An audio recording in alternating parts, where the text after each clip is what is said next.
TTNL Network. Hey, this is David Kaplan. Be at 20 for the Bears. Exactly, Greg. Oh my God! This is crazy. I am in heaven! If the dude's a fucking pussy. Concept-wise, his run game doesn't match with his pass game.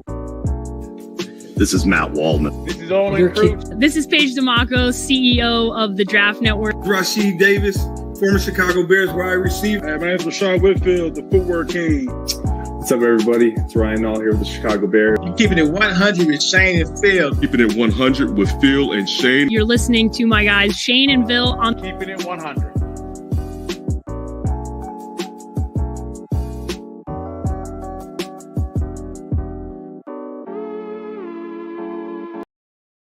The Tape Never Lies Network. The tape never lies. Tape never lies. Starts now. Tape never lies. The tape never lies.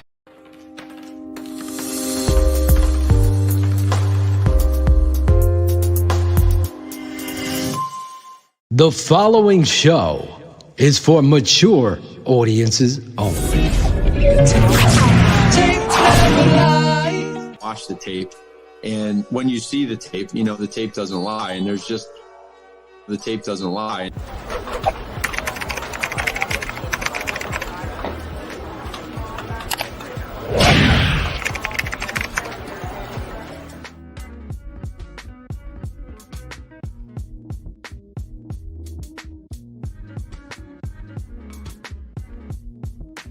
Like an NFL family, like again, like it was just like I grew up with like college football ties, so that was my introduction to football. And I know it's weird just because, you know, being from Chicago, you know, I mean the Bears were always they're always going to be the top dog in town, even if they're a 5-0 team, which is crazy. But I mean, I grew up obviously a huge Bulls fan, you know, big Cubs fan, which was really fun getting to like be at the World Series in 2016. Like again, like I haven't really been around here all that much the last decade outside of just like quick trips, you know, to and from. And I had a chance to come back. And when I was covering the Raiders and the 49ers, there was a week that worked that just happened to be during the World Series in 16. And I got a chance to go to Game 5 in the bleachers with my brother. So getting to like live those childhood dreams out when you're an adult is really fun. But as far as the football stuff, I knew, you know, I followed the Bears. I just wasn't really like an NFL fan. And now I'm so entrenched in it. I don't know if I'm truly a fan of like any professional sports franchise now outside of like casually watching, you know, the Cubs as they begin their own rebuild here, which is going to be long and painstaking process. But no, I mean, it's, I know that's weird for some people to understand, but I think it helps me tell the story more objectively because I have no emotional ties to it whatsoever, but I can absorb and understand the fans and their emotional ties because I can totally understand why my mentions are very toxic anytime I tweet anything that Ryan Poles or Matt Eberflus says right now, because you have a lot of skeptical fans who say, okay, we heard this in 2015, we heard it in 2018, and I can totally get that from a fan's perspective.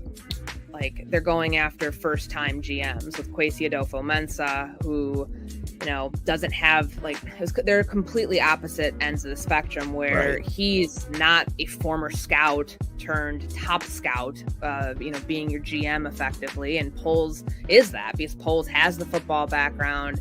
He was a director of college scouting before he was the EVP of player personnel.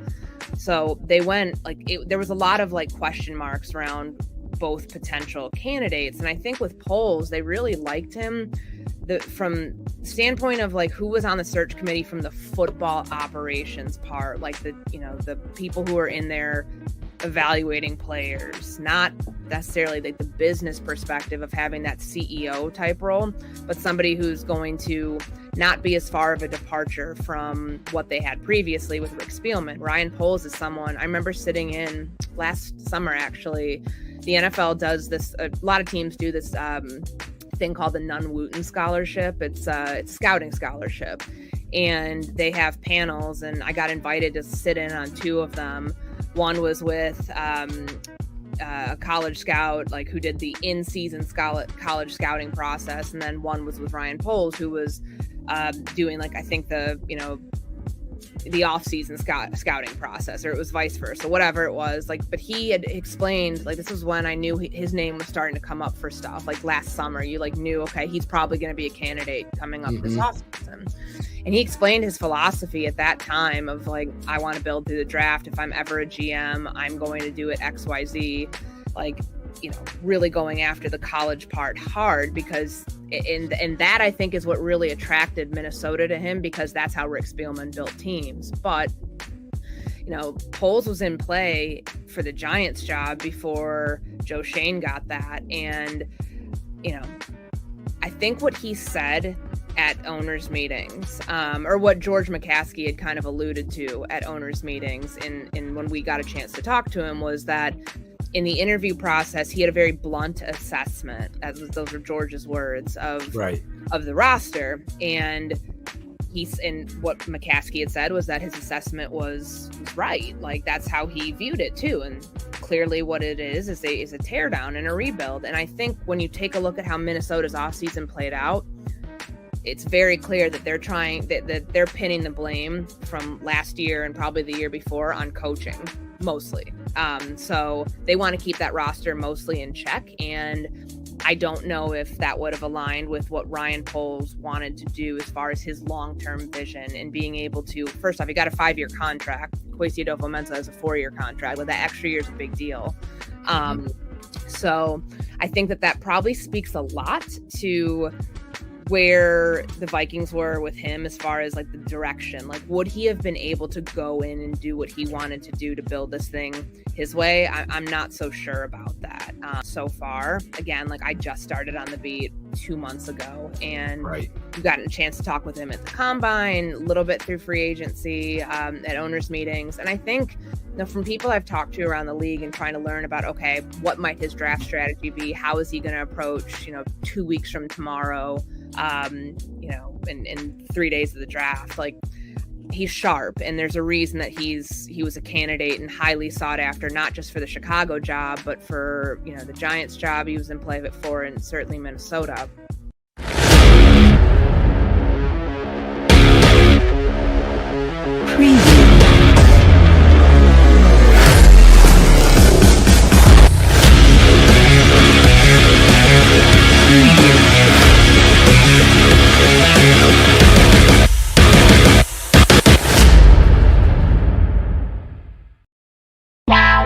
Draft Dr. Phil and the smartest man. Keeping it 100. Chicago's trading up. 100. Yes! What? Oh my God. The tape never lies. Other people drop off, but we still keep rocking. You'll never know how good your football team's going to be until you play with maximum effort.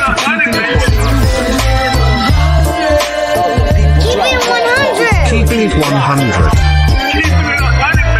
Open competition over the North and never give it back. Smartest man. My Chicago Bears select Justin Fields, quarterback, Ohio State. Guess who's back? The two dudes that kept it real. Dynamic duo that you love, the smartest man and Dr. Phil. Breaking down the film, never a problem, kick it straight. Most shows focus on stats, we focus on the tape. We keeping it 100, never running east to west. We coming with that truth, cause that's what our fans expect. Cut off the freaking anchor, forward to be free. But don't you worry, Shayne's got the dumbest tweets. It ain't no secret, Phil and Shayne got some haters. But now they're all stuck like the Jew and now and laters. Debaters, frauds get kicked like Coach Tabor. Cuts had to be made, we added a barber moderator. Up and down, boys got you double checking. Sad sags trolling like a fool drunk texting. Flexing on the truth cause you know they never change. Real, recognize real, that's what you get with Phil and Shayne. What we do when we're breaking down the Bears. Fuck a play or a captain, all of the unchairs. The tape never lies, the truth, you see. We laugh, we analyze, so there's no babies like Maybelline. Straight to the truth with acumen and facts. We got a sad nerd, but he's not just giving nerd stats. Car crash, big impact like Trick Sack. Every Wednesday night you got the smartest man and Phil back. Now we know you're smiling like a fat kid with fun dip. We're back better than ever and we keeping it 100. Keeping it 100. Draft Dr. Phil and the smartest man. Justin Fields gets outside the pocket, puts that ball perfectly where only Mooney can get it. Keeping it 100. feet. Draft Dr. Phil and the smartest Keeping it 100. Keeping it 100, baby. Keeping it 100. Draft Dr. Phil and the smartest man. Keeping it 100, baby. Keep it 100. Keeping it 100. Birds never lie. Yeah, exactly.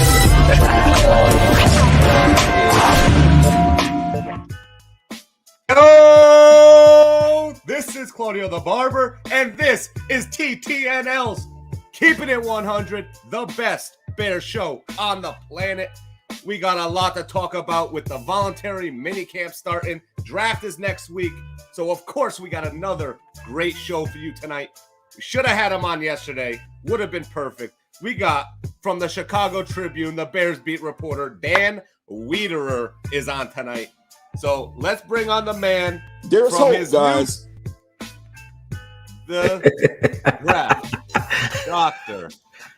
Phil. Yo, Claudio the Barber is back. What's up, bro? I can't believe I'm here, man. I can't believe I've made it, man. You made it. Where's the drop, Jackle?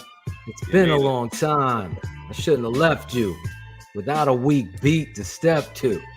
Look at that, Claudio. Yes, I'm back. Tonight I get the mic all by myself. I love That's it. different than any other night. Yeah. What the hell is going on? I don't know.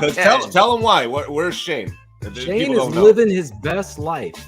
He's surfing waves and whipping out his plastic charge card on his vacation. Exactly. Jackal and you are going to be in charge of drops tonight. Jackal is here tonight. Just bring him on real quick. Yeah, let's bring on. We got it. There he is. Jackal, what's up, buddy? JDDS. Jackal don't do shit tonight. Is it back? Are you going to be ready later? We'll see how it goes. We'll see how it goes. Yeah, what are you you're always chewing? An shit alligator? in my eyes.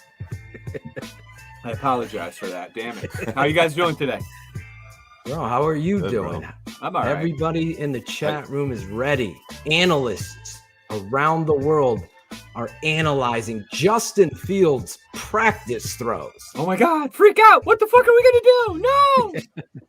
That's where we are in this world. That's why TTNL exists, because the last interception that mattered in practice or missed throw will be the first interception that mattered.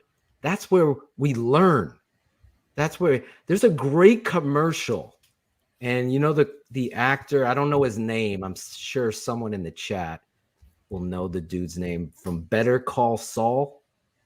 Have you know the actor? The main guy? Bob Odenkirk. Thank you. Look at you, Claudio.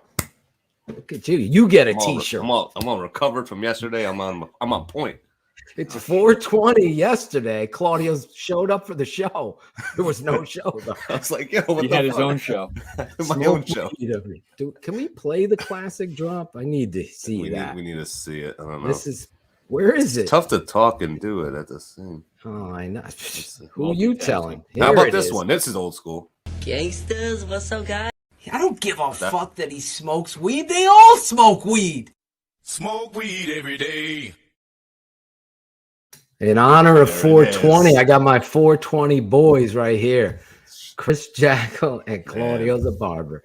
Yeah, we would have been playing that all night yesterday. I hope everybody was safe. Barlissimo's birthday was yesterday, as well as Hitler and Napoleon. I'm jealous. You take that for what it is. Can I change my birthday to 420? Is that allowed? 420. Yeah, you are jealous. Listen, it's going to be a great night. I'm excited. I'm obviously, Jackal, you're going to have to control the chat, and I'll help out because I see all the love. I obviously, the elephant is in the room. I'm going to talk a lot about Justin Fields and the bullshit that makes TTNL what it is. I'm just telling you as a coach. Let me finish my point about Odenkirk. Sorry. And then I'll go into the other thing. Odenkirk, there is a commentary, and he's talking about children. And I think of my wife every time I've heard it. I don't know if someone could pick up this drop from him or this clip. And he's saying, you have to let kids be living cautiously concerned. So they're going to do crazy shit. But if they're doing it cautiously, just allow it to happen. Let that kid fall on his ass. Let that kid learn the hard way. And that is the measure of life. Like, now I could say, I'm in a new house. Thank you, everybody who unbelievable amount of people that have reached out. I mean, beyond anything me and my wife, Stephanie, could have ever imagined. I will have a rant on practice later, but I just want to say thank you. We have moved and it was crazy. It's been like, as Jackle and Claudio could tell you, it feels like I've been moving for 28 days. And still I'm not in my studio. I'm in a sunroom with the windows by the side by a forest. I don't know if we all are quiet. Can hear some crickets. That isn't. Might have some Cars is not talking. I promise you. Those are just. I'm kidding. Oh, man. Cars is traveling. So Cherie, I saw you text Cherie. She's probably sleeping. She's under the weather. Yeah, she's not feeling well. So shout out to Cherie. Yeah. And Shayne is enjoying the beach at Myrtle Beach tonight. I don't know how my acoustics are, Bullets, in here. I hope sound good. You look good. Yeah. Looks like you have better internet over there. Oh, the internet. I got to shout out Frontier. They switched over my internet here. And guys, I would be remiss if I didn't shout out. I kid you guys not. Not that some of the haters will care, but I don't give a fuck about you haters. Yeah, fuck. So the Frontier guy, that's the first thing I did the day of closing. Obviously, you got all these movers. Then I got people coming. I got all this stuff going on at the house, and bags are all over the place. And moving is fucking expensive as hell, which I'll rant about later. But Frontier comes, and this guy gets out of the Frontier, and he's got one of those full beard, gray mustache, black dude, starts twisting his mustache. He's like, and I go, oh no, I got one of these guys. Like, he's observing like the mover, so he's pissed. He's like, is that Phil Otoshin? Otto-chan? Yeah. And it was my friend from high school. 30 years I haven't seen this guy. And me and him used to perform and sing together. Julian Jackson. Shout out to you, Julian. He worked his ass off to make my internet where I wanted it to be. I got nothing but love for Frontier and their fiber optic cable that Ron G is jealous of. 1,000 up, 1,000 down. That's beautiful. No wonder why you look so clear. That's right. And we got a steady thing. But again, thank you, everybody. Not to be remiss. My wife has been wanting to move and find the right house. We saw 97. Chris Zorich, my boy, houses to find the right one. And I can't wait till my boys, the 420 brothers, Chris, Jackle, and Claudio, come see it. And everybody else will get to see my studio. And all that stuff is in the process. We don't have to worry about Jackle building. We have to have like an episode of MTV Cribs. It'll be TTNL Cribs. Once everything is set, we will do go around the house and show everybody. TTNL Cribs. All right. Now that all that stuff is done, Justin Fields. He's right. Happy wife, happy life. There is no doubt about that. And I could just say that my wife is very happy. It was not easy. It was a lot of ups and downs. If you're moving, please feel free. My DMs are open on Insta, and I can help you with advice because you're going to have some days of anxiety. I did as well. I didn't even fucking want to move. I love my house. No one likes to move. And then all of a sudden, I'm in the game. I got to get this house. I got to win this bid. People are overbidding $40,000. It's crazy that the market. So if you are in a position, last thing, to like stay with mom and dad or grandma, whoever, and sell your house and wait, I think I would tell you to do it, because right now is the time if you're going to do that. That being said, I got to shout out so many people that have helped out, but I'll do that at the shout outs. Cherie, I see you there, heavily medicated. It's 421, Cherie. You were supposed to do that yesterday. Bearlissimo's in the chat. All the TTNL peeps. Who was the first guy tonight, Claudio, in the chat? Daz Cerebriani. Daz Cerebriani from Scotland. I think it was like 6:30. From Scotland. Awesome. All right. What time is it over there in Scotland? So that's probably like, so that's like 3 midnight. Yeah, is 5 hours difference right now, right? Or no, Okay. summer You hours know. are 6, I think, right? George You would even know tell where us. Scotland is, Jackal. So You don't know where it is? I know where it is. I know where it is. Thanks for that. 421 is just 420 with an extra 1, Claudio. Wow. This guy's 420 is just every fucking day. I mean, what the fuck are you doing?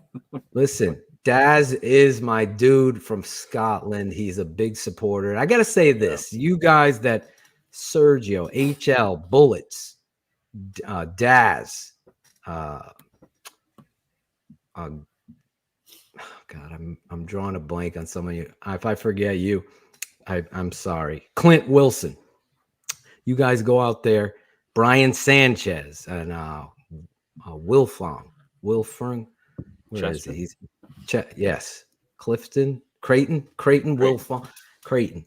You guys go out there and you share the show. Make sure everybody else knows, and that means a lot to me. As I said, I met a lot of gentlemen today that are doing, solar and mini splits. I'm trying to figure out what we're going to do to, prices are incredible in regards to utilities and shit. So I want to be proactive, Jackal. And I met all these people that I was just telling them about our show and the fans and how amazing the fans like Max Power is, and HL and Miss Bossy and what's her name? I know she's here tonight. She just moved. Thunder Girl. All of you guys, unbelievable. Anyway, that being said, I know you guys are here to talk Chicago Bears. Yeah, we got Breaking news. The Tape Never Lies Network. Breaking news. I always wanted to do that. We got breaking news. What do we got? Yeah. The Bears have signed wide receiver David Moore and they did that an hour ago. What's that? They did that shit fucking like 90 minutes ago. Yeah, it was today. I said today, dude. Why? I thought it just happened because we just signed an offensive lineman. I know, but we're talking about it, dude. What are you talking about? Oh my God! Greg, It's all Phil, over again. Phil, Here we go. Phil, what do you think about those pickups? Listen, a lot of times these guys are going to come in and they're going to try out, and you have to see what they're going to bring to the table. That's the most important thing in football. And I think a lot of people who, write about the game or they're blogging, whatever they do, I have always gone back to the tape. And that's why this network is what it is, because you can't measure everything in analytics 40 times and what have you. And that was the biggest downfall of Coach Nagy, because there was no accepted line of accountability and expectation. There was no culture other than a club dub celebration. Again, I've said this many times before. The tape told me Matt Nagy was a shoe salesman before anybody. And the video is there to prove it in the audio. And as a football coach, as a player, I think the Chicago Bears have lacked accountability and fundamentals for so long. So when I listen to this coach talk, I know I've been around coaches my whole life, from college, my uncle in the NFL, both of my uncles in the NFL, and my father here. And it's not just coach speak. It really isn't. It's culture speak.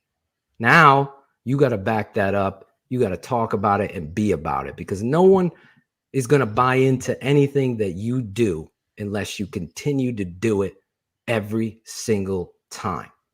So we're going to use Robert Quinn is going to be handled the same way as the Patrick Scales. All of them are going to apply their great talent that God gave them and do it our way. And once they buy in, guys like David Moore, Dieter Eisland, and everybody else that we're going to talk to with our guy tonight, those guys could rise to the top and show their heart, their determination. This game of football, as my father would say, is determined by determination. You have the pride and love in the game. I think those Justin Fields analysts of practice, that's where we learn how to make mistakes. As a human, those are the times, those are the teaching moments for me that I think are the most important for every player, no matter where they are, from Tom Brady all the way down to freaking Jared Pussy Goff. All of them have to find the answers through their mistakes. That being said, I'm excited because I've never had the opportunity to talk to this guy. And I got to shout out my guy, Chris Jackle, the scheduler. Jackle, the antagonist. Doing shit. It'd be annoying at times. I don't think I bothered Dan too much, to be quite honest. I think it was cordial enough, if you will. Yes, you are very professional, unlike me. And I appreciate that, because I've honestly watched Dan from afar. I'm obviously very close with David Kaplan, and I've heard Dan go at it with Cap, and I'm always on Cap's side. I'm just being transparent. That's how this show is called Keeping It 100. But Dan, stands his ground. I think former Fighting Illini. But anyway, let's get to him. I'm going to bring him on. We introduce you, Dan, and every guest that comes on here in a special way. It's one with which I tell women reporters, you better have your husband, your fiance watching. And I tell men, you better have your wife, fiance, girlfriend, whatever watching, because no one's going to introduce you as well as we do. So with that being said, let's bring out the guy from the Chicago Tribune. You hear him on ESPN Chicago. He's on WGN. He's everywhere. I guess he's like Visa that you want to be. He's Dan Wiederer. This guy has seen it all when it comes to sports. He's an award-winning sports writer at the Chicago Tribune and a featured on-air analyst for ESPN100 and WGN. He covers the Chicago Bears and the NFL like nobody else does. Bears fans, let's give this guy a proper welcome as he makes his TTNL Network debut. It's been a long, winding journey from Tobacco Road to Hallis Hall. Let's give it up for Dan Wiederer. Dan, what's up, man? How are you? So about a year ago, my close friend Dion Miller came on and she said, you got to see this intro that TTNL put together for me. And she sent it to me via text. I was like, I got to get one of those one day. Tonight I got it. I'm very appreciative of it. That's the best hype a man could buy. There you go. You didn't buy anything. You just, you honestly bought me wanting you to come on the show, because I'm keeping it 100 with you. I hear you sometimes and I don't agree with you, and that makes it fun for me. But you're and I don't have an example right now, obviously, but your analysis of it is pure and you believe in what you do, and that's what made me want to have you on. And Dion Miller is absolutely a MVP, a standout. She's actually promised that she's going to take a question from me. My partner Shayne sends his best. He's hasn't had a vacation in 3 or 2 years. He has a newborn, so they got down to Myrtle Beach, so we'll allow it. So he's not here tonight, but usually it's me and him feathering you and jabbing you with questions. But tonight it's only me. I never prepare any questions. I just shoot from the hip, but I always keep it 100, and I respect you. And I will say this. I'll tell you this real quick. I texted Cap once, and you guys were, I can't remember what I go, he's completely fucking wrong. What is he? And he's, to Cap's credit, he's like, let me tell you, yeah, we got heated there. You guys got heated on the air. It's and happened Jay Hood took your side. I took Cap's side, but I wasn't on the show. And Cap goes, I love that dude, though. He is a great work. And, you know, that's how this is. And we do it on our network. You know, I've always told fans, they're like, you and Shayne are fighting, you and Barrelissimo or Cars. I go, we're debating because me and Olin Kreutz were arguing on the air about Sam Mustafa, right? And so we want the best, right? Two things. First of all, before I came on camera, I buckled my seatbelt here, and I buckled it twice because you said you're always on Cap's side. And I said, oh, man, we got an always on Cap's side guy. I better be ready for whatever's going to come flying through this exchange. The second part is I love this kind of forum for those kinds of conversations because you try to have similar conversations on Twitter, and they just go sideways in a hurry, right? People misinterpret stuff. Then people misinterpret the misinterpretation. And then there's a third misinterpretation of the first two misinterpretations. And it's just off the rails so fast. And everyone loses the message of what you were originally trying to say. And so it's exciting to be able to come on here, sound it out, be able to have you interrupt me interrupt you, stop the conversation when it's going astray. And we can keep it 100 because that's the name of the show. And that's what we're going to do.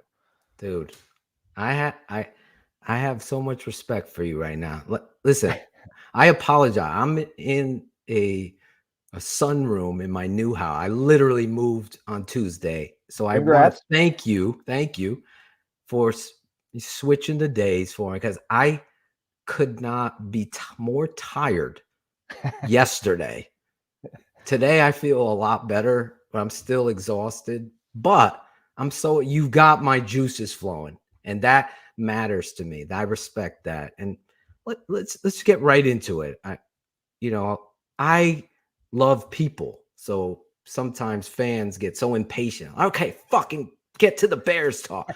But I think it's so important what you just said. I want this first thing. I never prepare any questions. I just think, and I think it's important what Dan just said, because Dan's a human being.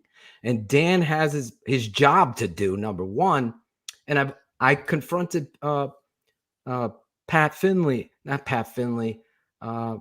Fishbane about this. I go, a lot of you guys on the beat don't understand every nugget is important to me. I'm in Connecticut. We got a guy that was first, he was tailgating in our show. There was 48 people tailgating, chatting before the show, waiting to hear you, right? He's from Scotland. So everything matters to him. So your job as a beat reporter is a big responsibility to understand that nobody's question is dumb, but you do have a moral code of standing up for what you saw or believe. And that's where me and you respect each other. And what you just said tonight really sets the tone of this conversation. Because I'm not a mean guy, so I respect you coming on the show and keeping it 100. I've got a childhood friend who lives in Oklahoma City, and he's a avid watcher of this program. And he's always on. He's always on. He's going to be very excited. I don't think he knows that I was going to be on yet. He always catches up later. But it's always a reminder to me that it's not just this core base here in the city of Chicago, that Bears fans are everywhere. Some of them are transplants. Some of them are just grew up Bears fans because of the time they grew up. And so there are people everywhere looking for information. The second part of what you said is very important to me. And I think anyone that's ever worked with me, competed with me, been alongside me on my career path, understand that I'm very passionate about what I do. And that passion to me means something because I feel like it is the pathway to the fans, right? That want information. And so I'm never going to half-ass reporting. I'm never going to half-ass observations. I'm never going to half-ass what it is that the people want. If you don't agree with me, that's fine. But you can trust that it's coming from a place that's objective, that comes through clear eyes, and is just meant to give you the information that I saw. Now, listen, I'm not going to be right 100% of the time. I'm not going to be right 97% of the time. We can call those out when I'm wrong. In Cap's situation, I'm probably right 99.6% of the time when we go at it. And he'll watch this later and he'll get mad about that. But listen, it just is important to me to be able to get the most comprehensive and accurate information possible to feed to the fan base, and then they can consume it however they want, they can interpret it however they want, they can digest it however they want, and we can go from there. Bro, I respect that a lot. I do. And it's important that we set that tone every time. Now, we got to go back. It interests me, like, first of all, let's talk about you for a second, then the Bears. How did you get into this position at the Chicago Tribune and becoming the Bears beat writer? Were you a Bears fan growing up and then this situation occurred, or was this something you just fell into? It's interesting to me. Combination. I grew up on the northwest side of Chicago till I was 10 years old. We moved to Park Ridge. So I think it was in third grade, 9 years old, when the Bears won the Super Bowl in 1985. I've told players from that 85 team that listen, like, when that's your formative year, coming into becoming a football viewer, yes, you just watch a team steamroll through 15 out of 16 games and then go into the playoffs and basically not allow a point in getting the Super Bowl, and then give up their first points in the Super Bowl on a 0-yard field goal drive, right? That's the first points they give up in the postseason. And then and you just felt like, oh, okay, this is the opening of a window. My entire childhood is going to be about 14-2, 15-1, Super Bowl. And then over time you realize, man, that era was quick, fast, it passed, and it's never been anywhere near that ever since. And so that's my introduction to Bears football. My journalism career started after I got out, as you mentioned earlier, after I got out of school at the University of Illinois. Started out working in the suburbs, the western suburbs of Chicago, in Naperville, covering high schools primarily, and then later dabbling in Bears coverage there, and then took 2 stops to get back around to the Chicago Tribune. One in North Carolina for 7 years, one in Minnesota, covering the Vikings for 2 years. And then fate just dropped an opportunity in my lap in 2013 and said, hey, there's a position open at the Chicago Tribune to cover the Bears. It's the most no-brainer decision I ever made to take that position. And here we are, I guess, almost 9 years later now. I'm going into my 10th season on this beat, which is hard to believe, even harder to believe, never covered a playoff win. That is hard to believe. Let's start there. You've been covering this team, and I think you cover it from an angle with which you should, from your own personality. And a lot of people say Dan's so negative all the time, but to your point, you've had a lot of negative to cover. So correct. Let's talk about, before we get into the now, Matt Nagy era with Ryan Pace. If you can sum that up with a phrase, what would that phrase be? I'll give you a word: miscalculation. And it's a miscalculation on Ryan Pace's behalf in what he believed Mitch Trubisky was and what he believed Matt Nagy was and what he believed the two of them together could be. It's a massive miscalculation that set this franchise back a decade, honestly, a decade. And I used to have this conversation with Mark Silverman all the time, because he would get very angry at callers who would say, get over it. They made a mistake in the 2017 draft. Get over it. And he would always push back and say, get over it. I'm never going to get over it, because look at what position it has put this organization and this fan base in. Imagine if they had drafted Mahomes or Watson and caught that window and had a quarterback to take advantage of that window. And maybe you are the Chiefs now, right? And maybe you are perennially in the playoffs, perennially playing on Championship Sunday, every other year going to the Super Bowl, maybe winning it here or there. That's a big, big deal for an organization and a fan base. To make those miscalculations, you have to pay for those. They are paying for those right now with another reboot in 2022. And this is going to be a painful reboot for all of us. All of us observers of the Chicago Bears are going to have a hard time with 2022, because it's a early stages of a massive rebuild with just tedium everywhere, right? The roster building has tedium in it. Ryan Poles is not getting out over his skis and making high profile acquisitions just to try to convince people that they're closer to contending than they actually are. And so there's just going to be so many bumps in the road in a season that's probably destined for 6 wins, maybe 7 tops. And now it becomes all about Justin Fields. But to your initial question, it's just a miscalculation that Ryan Pace made in those two guys and the union between those two guys that ultimately leaves us where we are right now. I'm going to put a bookmark on your transition back to what this team's going to be. But I want to ask you a question. From Pace to Nagy to Trubisky, if you had to choose the one that was wrong, what was the worst? Was it the Ted and George believing in Pace? Was it Pace believing in Nagy? Or was it Trubisky?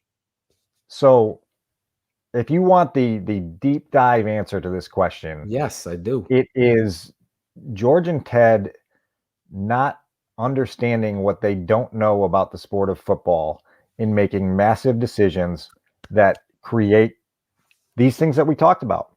Yes. I think the leap of faith in Ryan Pace was not a leap of faith that was wrong necessarily, but they also hired a first-time GM in his late 30s without a lot of experience and was within one organization for his entire career.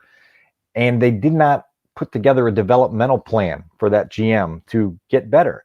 And so they said, we're going to let him grow through his mistakes, but they didn't know how to identify his mistakes. They didn't know how to help him correct his mistakes. They didn't know in 2017 when the Bears were embarking on this massive journey to draft a franchise quarterback with a top 3 draft pick, which, as you know, don't come around very often, that maybe you want to have a comprehensive plan on how to do that. Maybe you want to talk to the Davey O'Brien Award winner from college who just won the national championship at Clemson and have him into your building for a visit just to see if maybe something clicks and the buzz got you. Maybe you want to make sure that the entire coaching staff understands that you're going to go draft a quarterback in the top 5, and they're going to have a massive amount of input, a massive amount of pushback in those conversations. They didn't do that. The ownership, the guidance from above Ryan and Ted didn't understand how to help him through that process. Right. They step in a giant hole. And again, we're still suffering the effects of that hole because they're still trying to climb out of it. They're still trying to figure out. Now you're trying to figure out if Justin is the answer, right? And that's another miscalculation that this front office and ownership group made in allowing a regime they didn't trust enough to say that you're going to be our leadership group in 2022 to pick the next guy, right? And then to basically in large extent waste his rookie season learning a system that didn't work for him, that has no application to his second, third, fourth year beyond here. And so now Justin, even this week, says, look, like I had to hit the reset button, and it's unfortunate. And he's not the first quarterback to do it, but it's unfortunate that his developmental plan is now kind of, chutes and ladders, right? To use the old childhood game expression. He's down the chute and he's back, 20 steps below where he preferably would have been going into his second year. Well, stay there, because is it the Matt Nagy negligence and the issue that caused the Justin Fields concern? I totally agree. I think, I don't know, maybe did Ted and George go to Ryan and say, this coach can't do this? And Ryan wanted to save face, or they all came together, collaborated, everyone remembers, and they talked down to the fan base in such a derogatory way. If Nagy had his druthers, would Justin Fields have been his quarterback in your mind?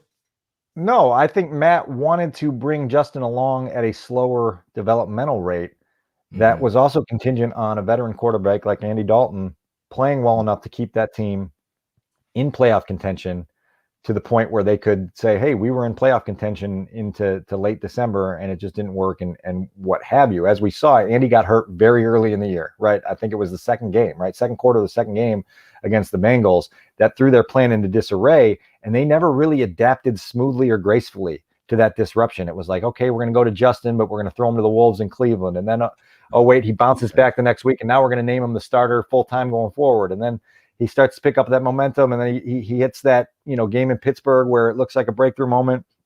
And then he gets disrupted again through injury, right? And then the last half of the year when we all thought, okay, Justin's strong enough to do this, right? Justin's confident enough to do this. Justin's a big boy, and he's got that mental resolve and toughness that will allow him to withstand some of the struggles.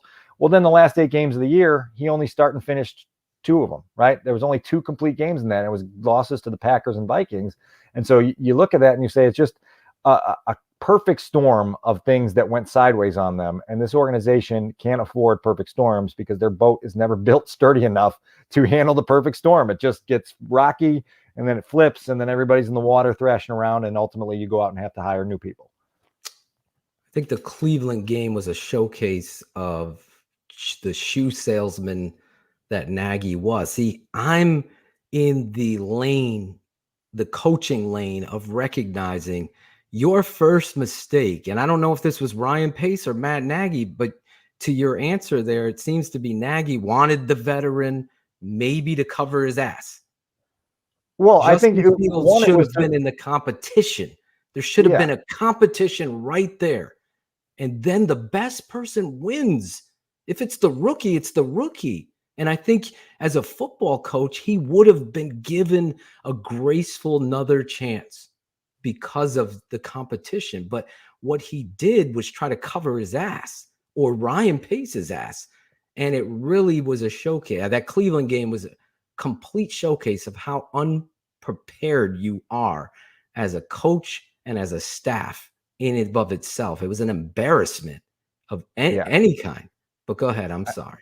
No, an epic embarrassment, to be honest with you, that game was. And it really, it erodes trust, right, in a young quarterback who says, oh my God, this is my first start of my NFL career, and this is what we put together to try to create success for me, and I'm going to get sacked 116 times, and now I'm going to have to think about that, and to Justin's credit, as we talked about, he bounced back. They came home. I think it was the Lions the next game. He played really well, and they, and he felt like, okay, that's a great sign that this quarterback didn't get shaken by that epic disaster in Cleveland. But this, the error, in my opinion, was it happened months earlier, months before Justin was even drafted, with everyone in the organization, starting with George and Ted, and their belief in Ryan and Matt's word that they were this close, that we're this close to contending. We just need, we're this close. Let's run it back. Kicker, Dan. We had evidence in 2019 that maybe they're not as close as we thought. It was confirmed in 2020, and then 2021 rolls around and they say, well, we don't believe that evidence that we saw. We believe that both of those are outliers, and we're going to roll down this road. And guess what happens? Everyone that worried coming out of that epic disaster of a press conference following the 2020 season said, here's what possibly could happen. You're going to have the same season, and everyone's going to get blown out. What happened? They had the same season, and everyone gets blown out. And so it was the miscalculation, starting with this belief from the top that they were this close to contending for something legitimate, that put them on a different time schedule than their roster was actually on. Now, stay there. I know a lot of people don't want to focus on the past, but I think Dan Wiederer is the best person to do it, because Dan, you're sitting there in that fucking presser, the collaboration presser. Yeah. And what are you saying at that part of them ignoring I think it was you. I know it was your guy Sylvie in an interview with George that was just going around. And I was so proud of Silverman in that, because it was me saying wait, who is the football? Who's holding anybody accountable? So what are you doing in that presser? So you got to remember, this is still in the Zoom era, right? So we're not in the room at that point. Right. So I'm in my home office upstairs here. And like, you're on mute, right, when you're not asking a question. And I think there was probably a half dozen moments during that press conference where I just leaned back in my chair and said, holy fuck, like this is an incredible illumination of just how the lack of recognition of what you need to be a high-level, successful football organization in a cutthroat league in the NFL needs to be. It was just the grandson of Hallis with the grandson. Right. I mean, Ryan and Matt are men of character. They are both, like Ted, outstanding leaders. I've been most impressed with how well they collaborate. Oh. So Phil, remember, he went on to say, I was most impressed with them during our 6-game losing streak. And that was the holy F moment for me where I was like, oh my God. Oh my God. How about we're most impressed by avoiding a 6-game losing streak, right? Yes. Like that's the goal first, right? Like, cool. You handled it with grace. Nobody in the locker room, went crazy and flipped over, the equipment room and Exactly. and that's great. Ribbons for everybody, cupcakes on the way out the door. But let's try to approach success in the NFL like success in the NFL needs to be approached. And that's with a cutthroat mindset that everybody has to be as sharp as possible every single damn day of the year to have any chance at hoisting that big trophy up at the end of the year. They don't have that understanding of what that takes there. And that's why this cycle, Sylvie calls it the cycle of suck, or the circle of suck, because it just goes around and around, and we have new faces and new leadership, but it's the same cycle over and over again. And, to the case, bringing it full circle to today with a rocky performance that Justin Fields had, for me, being out there today at Hallis Hall, it was just this reminder of, oh my God, the growing pains are still here. They're still very real. They're still a long way from being out of the system, particularly for the starting quarterback. And haven't we experienced this way too many times? Look, year 10 for me, you can trace this back to 92 and Ditka's exit for how many times we've gone through this roller coaster. I was in 6th grade at the Super Bowl. I'm a Bears fan because of Walter Payton, and I was a running back as a young football player back in the day, but that's why I'm a Bears. So to your point, in 3rd grade, me and you are step for step. My loyalty has always been to that. And when you talk about this here, how much of a difference for you, because you come from this other angle of what everyone calls negative Dan Wiederer. But when you see this GM, let's start with Ryan Poles, come in, trade Khalil Mack, say the truths really. Mm-hmm. How much of a difference do you see in regards to George and Ted's decision with that Ryan and Matt 1.0 versus Ryan and Matt 2.0? Let me first address the negative thing, because this is important for me to put out there. And I'm happy to do this fire extinguisher for the audience here, because as I mentioned previously, I part of my career journey took me for 7 seasons down to Tobacco Road in North Carolina, covered college basketball as my primary beat. I was covering Duke, North Carolina, NC State, and Wake Forest when they were good. In those 7 seasons, Duke and North Carolina combined for 3 national championships.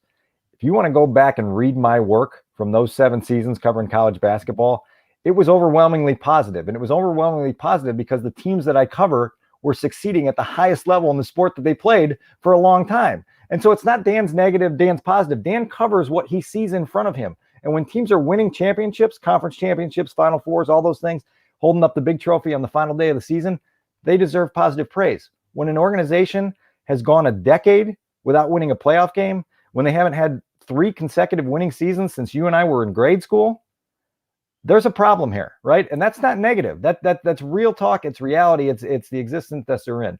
Remind me the second part of your question, because I got off of my soapbox there for a second. I want you on that soapbox. Listen, I can't thank Jackle enough for.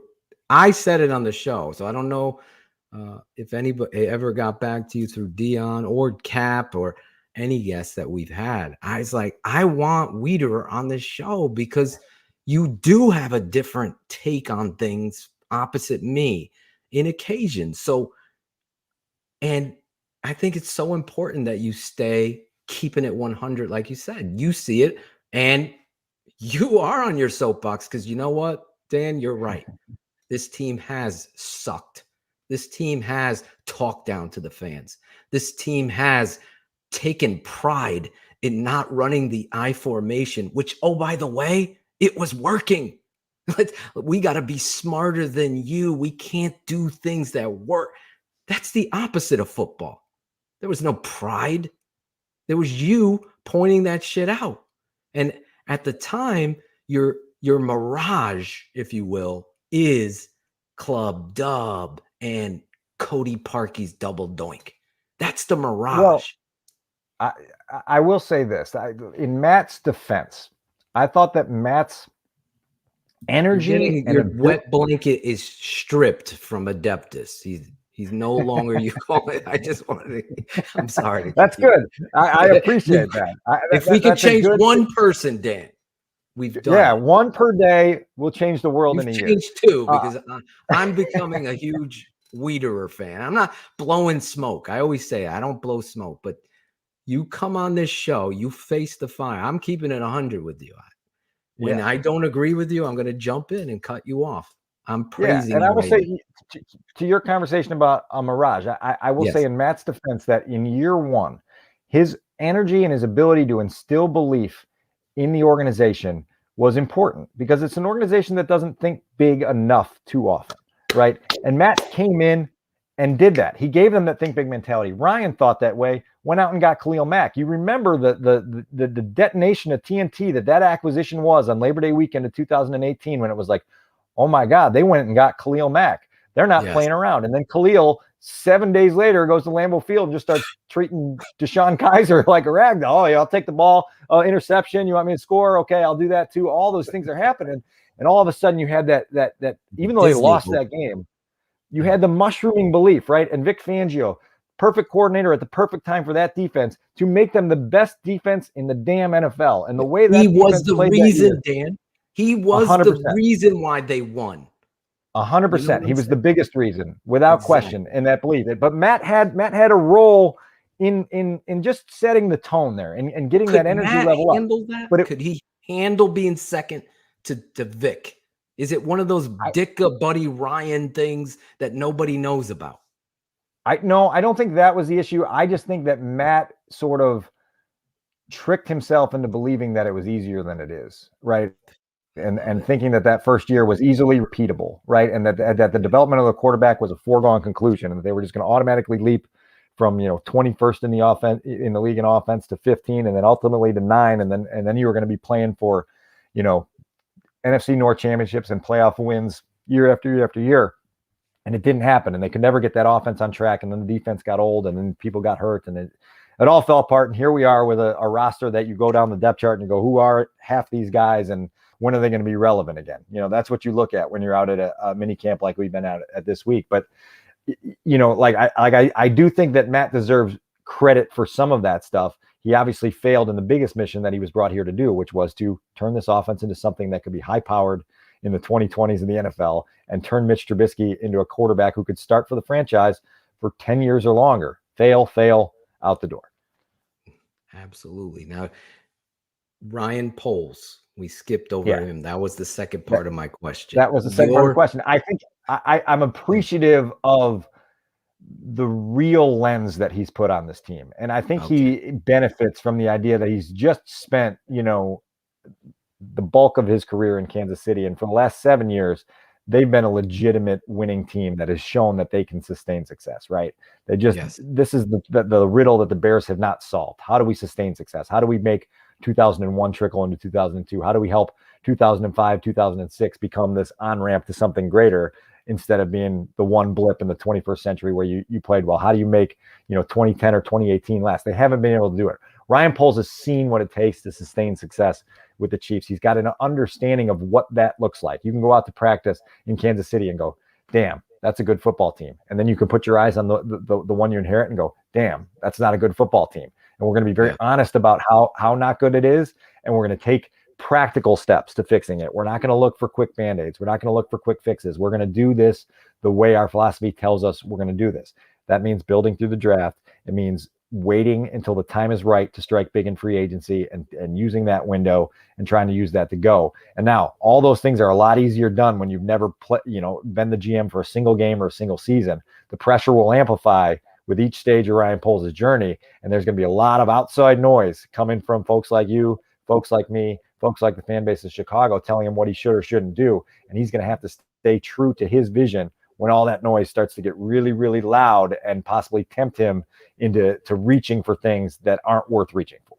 Are you on the side of name signings being not there? So thus this is, these guys aren't named. So they're, whatever. They missed on Larry Obi-Wan Kenobi, the Jedi.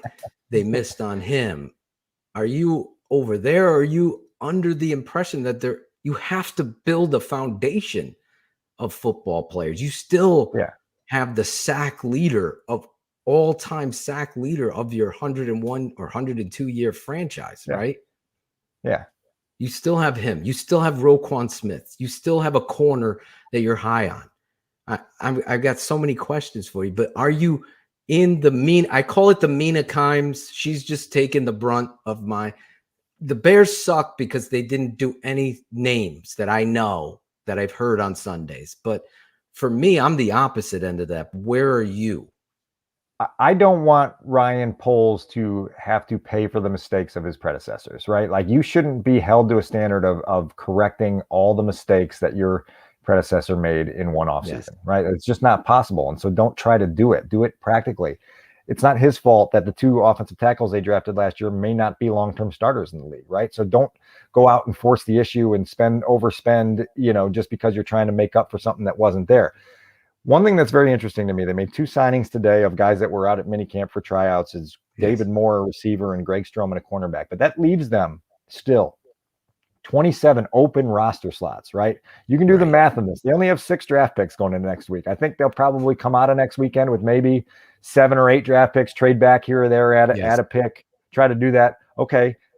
That still leaves 19, 20 spots that you've got to fill on your roster. Okay, now we're going to dip into undrafted free agency, and we're going to maybe try to add a second draft class there, because you talk to a lot of draft experts, and they say that, the COVID eligibility year last year for college football has made this a deeper draft than people have seen in a long time. A lot of guys stuck around for an extra year, and now all of a sudden you're looking at guys in the 6th or 7th round that could have been fourth rounders a couple years ago.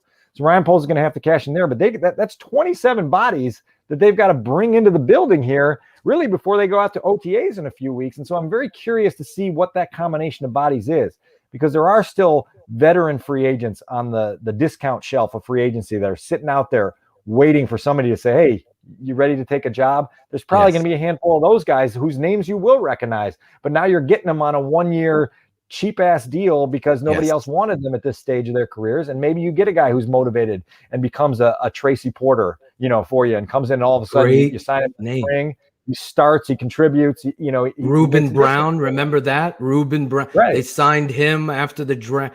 He became a stalwart at left guard next to Olin Kreutz.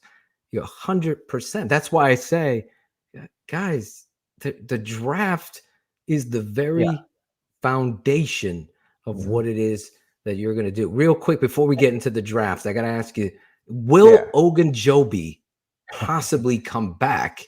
And will Akeem Hicks ever be a Bear? No, and again, no. Neither. No. Ogunjobi, it's going to be very interesting to see where he ultimately winds up and what kind of deal he signs and what that organization says about what his medicals look like. Obviously, to use the miscalculation word again, that was a miscalculation on the Bears on what they thought they were getting, and then they got him in the room with the medicals and said that's not what we wanted. And I give that a good thing? I was going to say I give him a certain level of credit for having the discipline to say, like, let's not force this and 8 months from now go, oh my God, we just spent 24 mil guaranteed on a guy who can't walk, right? Like, let's see what happens. But I think in Ogunjobi's camp, I think there's some bad blood about the way that all went down. And all of a sudden, by the time they pulled the offer, free agency had passed in different directions for different teams, and the options weren't there. So I think when he does land, it's going to be elsewhere. Akeem Hicks was awesome as part of the best defense in the NFL in 2018. He was terrific when he was healthy. He's on the downside of his career. He's missed too much time the last 3 years, and it's just time, particularly with a scheme change now, to go in a different direction and start young and try to find young talent that you can develop and build. And one of those guys we can talk about all through 2022 that I think is going to be fun to watch is Trevis Gibson. With Matt gone, window of opportunity opens. Trevis has got a chance to start. He's got skills that translate directly to this model of defense. It's going to be fun to see what he does with this window of opportunity. Dan Wiederer, Chicago Tribune, ESPN100, our guys over there. He's always coming on, debating with my guy Cap, and it's amazing to listen to. That's my favorite part, is the banter and the truth. Tonight, he's on here, TTNL with me, your guy Draft Dr. Phil, and we're having a blast here. I have nothing but respect for Wiederer. Dan, I had such a problem saying your name because of the double ER. You're the first one ever to have problems with that last name. And people have problems with that. I used to wear a visor in high school, and I would, go on the road. Everyone thought I was Asian playing on Friday Night Lights because of the way they pronounce my name. So I get it. Let me ask you this, though. Gun to your head, at 39, do you have a name first? Then, if no, a position or a trade back? Where are you in regards to the draft? I've got a position. It's receiver, and this is a great class, and that's a sweet spot of the draft to get one. If it's not at 39, it better be at 48, right? Like, you better take your swings there. Yes. I think there's a common belief that you're going to have a half dozen come off the board on night one while the Bears are sitting as spectators, maybe 7 come off the board, and then you get into the list of names. I got them here in front of me. The Christian Watson, Sky Moore, Alec Pierce, Jalen Tolbert. John Mechie probably later in round 2, maybe even round 3, if you want to go down that path. There is some guys that are intriguing. Calvin Austin at Memphis is a guy that I'm a little hesitant on, but the more people I talk to, there's this love for what that guy's tape looks like. And he's really little. Like, he's just a small dude. He's not, but he's a combine marvel, and the combine athleticism shows up in his game film. And so that's a guy that's going to be interesting to see where he goes on night 2 of the draft, because just explosive, right? And you can use him in different ways. So there's the position, and there's the menu that Ryan Poles is likely going to have to choose off of. I would be stunned if he doesn't put his head on the pillow on Friday night with a receiver for Justin. You had Justin talking about being intrigued in the receiver class this week. You had Darnell Mooney today saying, oh yeah, I've been looking at the receiver class, trying to figure out who's going to be in the room with me in a couple weeks. I think everyone in that building is fully expecting a receiver to be one of those first 3 picks. I have my prayers for my guy there. So I'm a big fan of Tevin Jenkins, just to give perspective here. I know they're playing him, I guess, right tackle. I believe he's a left tackle, a dancing bear. We'll see. I loved my father, and I do a show on our patron side. My father's a Hall of Fame high school football coach here in Connecticut.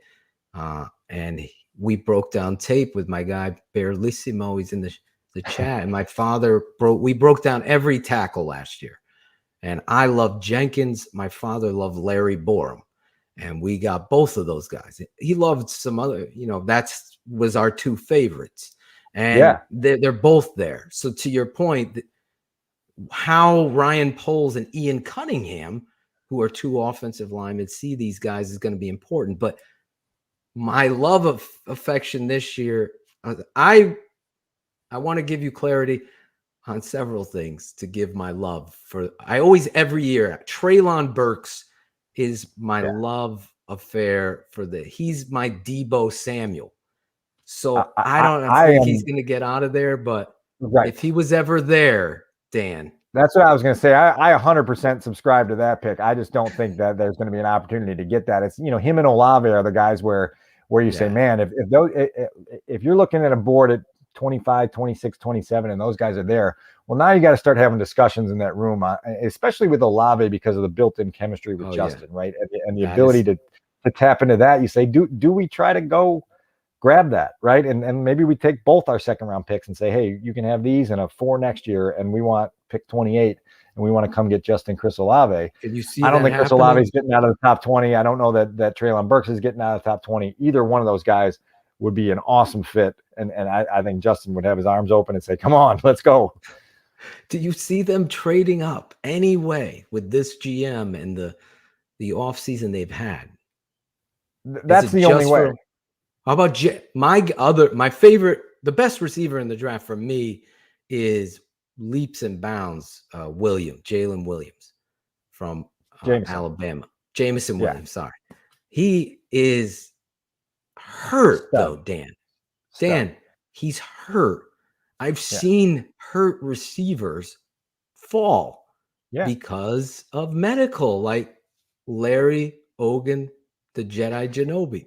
So Is there a chance that that player in your mind falls? And if he did fall, say he's there at 33, he goes in top of the second round. Do you trade up for him? Oh, did he freeze, Jackal? Is he frozen on your end, guys? I'm back now. It froze for a second. There it is. He froze for a second. Do you trade up for him? Listen, if you go to bed Thursday night and Jameson Williams is still on the board, you don't go to bed Thursday night without the phone next to you, speed dialing whoever's picking 33rd, 34th, 35th, right? You say, hey, we go get Jameson Williams. Again, Jameson Williams started his career at Ohio State. He also knows Justin. They've got previous history, and that's there too. I think Jameson Williams is gone at about 14-15 next Thursday night, and it's not even a factor. But those are the types of guys that, listen, like I'm all for in the final week before the draft, dreaming the biggest of dreams, right? And we talked earlier in the week that last year with the Bears sitting at number 20, it was like, they're not going to get a quarterback at 20. Like that's not going to happen. And then lo and behold, Justin Fields is still there when the top 10 ends, and you say, they can go get Justin Fields. And then they trade up and you say they're going to get Justin Fields. And there you have it. If you remember, what's strange about the Tevin Jenkins pick last year is everyone was still awash in the Fields euphoria. And I think, most people spent Thursday night of the draft last year digging in on Fields. And then it was like Friday came around and it's like, wait a second, Tevin Jenkins didn't get picked in round 1. And then they trade up in round 2 and they grab them, right? And so those things happen. There are surprises every year where some guy slips, and you've got to be nimble as a GM, a first-time GM, to know how to operate that. It'll be interesting to see how the mechanics for the Bears work in the first draft with Ryan and who he's got, in charge of making calls to who, and just, it's a first-time experience for a new GM, and it's not always smooth, and it'll be interesting to see how they navigate that. I was going to just ask you, how much confidence do you have in a rookie GM if that situation unfolds? Jameson Williams is there. And to Dan's point, I'm on the air with my guy, Dan Wiederer. Dan the man, as Bullets is saying. You're getting people turning their page of wet blankets to Dan Wiederer fans, including myself. But yeah, how confident are you? I'm more confident because of the offensive line history and the college scouting history, where Ryan Pace was always about high ceilings and Kevin White's 40 time and athletic get off. All that. He's got great get off. And Adam Shaheen, baby Gronk. Yes. And he was always, Dan, going to free agency to cover those pothole huge mistakes. And you know the story. So with this, is that going to be your story, Ryan Poles, and how he handled the draft? Because I think that's what I want from you as a fan, because even bigger than who the draft is, how did this guy work it, and did he do it right? That's important to me. I want to hear what you I think draft weekend is going to be interesting to see how he steers, right? You got the steering wheel. Now let's see where you drive the car and where it ends up. I did have a chance to sit with Ryan one-on-one at the owners' meetings a few weeks ago for a story I'll be working on for later in the year as we get closer to training camp. Great. And one of the things I asked him was, first of all, I said, listen, Ryan, you've failed already because you've had multiple opportunities to take credit for the Chiefs drafting Patrick Mahomes, and you've refused to take credit for that. That shows me that you have poor judgment and you don't know how to shine the spotlight on yourself properly. And I said, but what did you learn from that experience? Obviously, the Chiefs were sitting there late in round 1, and they went up to 10 and rolled the dice and got the guy that changed their franchise for a decade or longer. And he said that the thing that really stands out in terms of the lesson from that draft experience from Kansas City is to look at what a guy can do and not become so, I don't want to say enamored, whatever the opposite of enamored is, discouraged, whatever it is, with the things that worry you, right? Like if there are things that he does at a high level that when you turn on the tape, you go, damn. And you just keep saying, damn, but you're like, I don't know. Like, I don't know if this is going to apply to the next level. And I don't know if he's going to be able to get away with that throw. No, like see the things that he can do at a high level and believe in those more than you're discouraged by the things he can't do. And so that is going to be an interesting lens to filter this first draft through in a lot of different ways, particularly at the receiver position, to see how that applies to whatever his first 6, 7, 8 draft picks as a Bears GM are.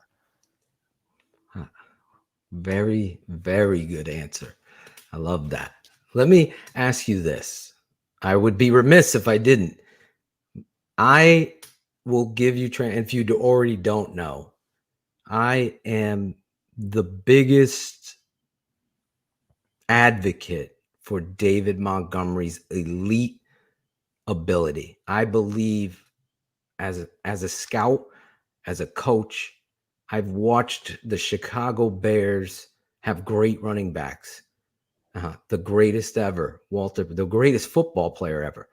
David Montgomery does things on Sundays that nobody in Chicago appreciated because you had a negligent coach who couldn't embrace how helpful a run game would be.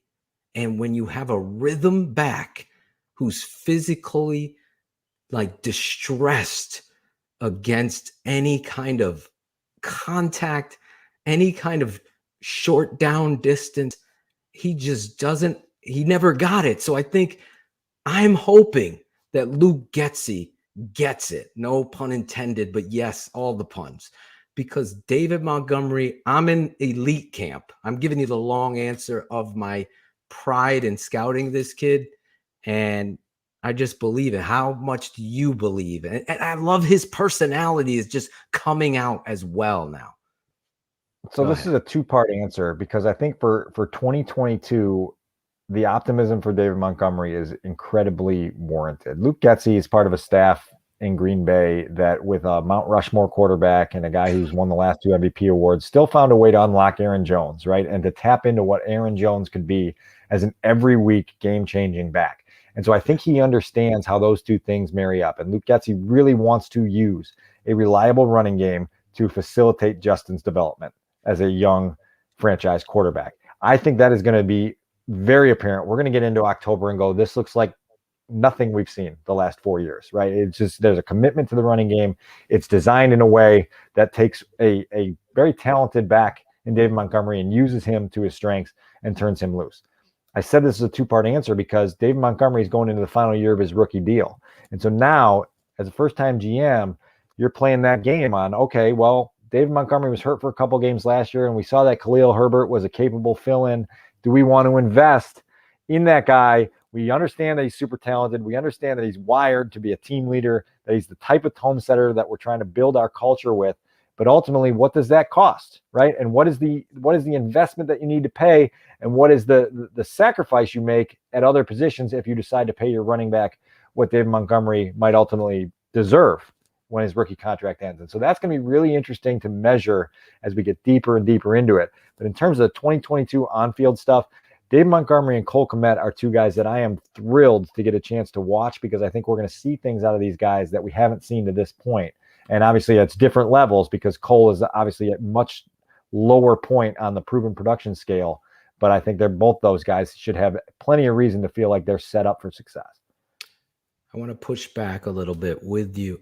I love what you said. And Claudio and Chris marked down Cole Kmet. That's a name that Dan is throwing out there. I'm putting a highlighter on it because I was going to ask you a player that's going to surprise, but I want to say this. You just check mark the boxes that a coach desires in building a football team. We also have the cap going up. We all know this, right? So this is the marriage that I think the Chicago, I remember Jeff Graham getting thrown out of town. I remember Greg Olson getting traded. These guys were what you're talking about David being. And the Chicago Bears always failed to understand that maybe talent and that pride and love of the game of football might mean a little bit more to pay a little bit more to show someone that you love them. And you do it early. And then you get ahead of whatever. We don't know what David Montgomery's contract wants or demands. I'm just saying, as a coach, you just check the boxes of what I want. It's the anti-Eddie Jackson. It's the anti-Eddie Jackson, someone who gets paid and then decides that he's too good for everybody or tackling isn't important or whatever the hell Eddie's going to do. We'll get into him in a second, but let's answer that. And like, are you with me there? Like, go ahead. I'm with you with everything you said. Now, Thomas Jones was the other one. Go ahead. I'm sorry. Yeah. Oh, Thomas Jones is a guy that I feel was Thomas Jones is one of my favorite Bears players and people, and just a guy that's so fun to talk to because he's how did so they trade insightful. him, Dan? And he just so loved his time here. A guy who played in 14 other places and really just thought Chicago was here. But that's a tangent. As far as Montgomery goes, I agree with everything you said. I just think this is a 1,000-piece puzzle that you've got laid out on the coffee table. And some of this is predicated on, is the receiver you draft in round 2 good enough to be a significant contributor for you the next 3 years at a level where you don't have to go out next year in free agency and bring in a receiver that can help this offense develop? Are either of these tackles starting quality tackles where you don't have to go out in free agency next year and get a stopgap tackle so that Justin doesn't get killed? And so some of these things are so predicated on all the other things that happen, including players that were drafted by your predecessor, right? Whose development, like, you're now in charge of, and you have to try to, even if you don't fully believe in them, it may be to your benefit to get the most out of them so that you don't have to use future resources to do what you said that Ryan Pace always did.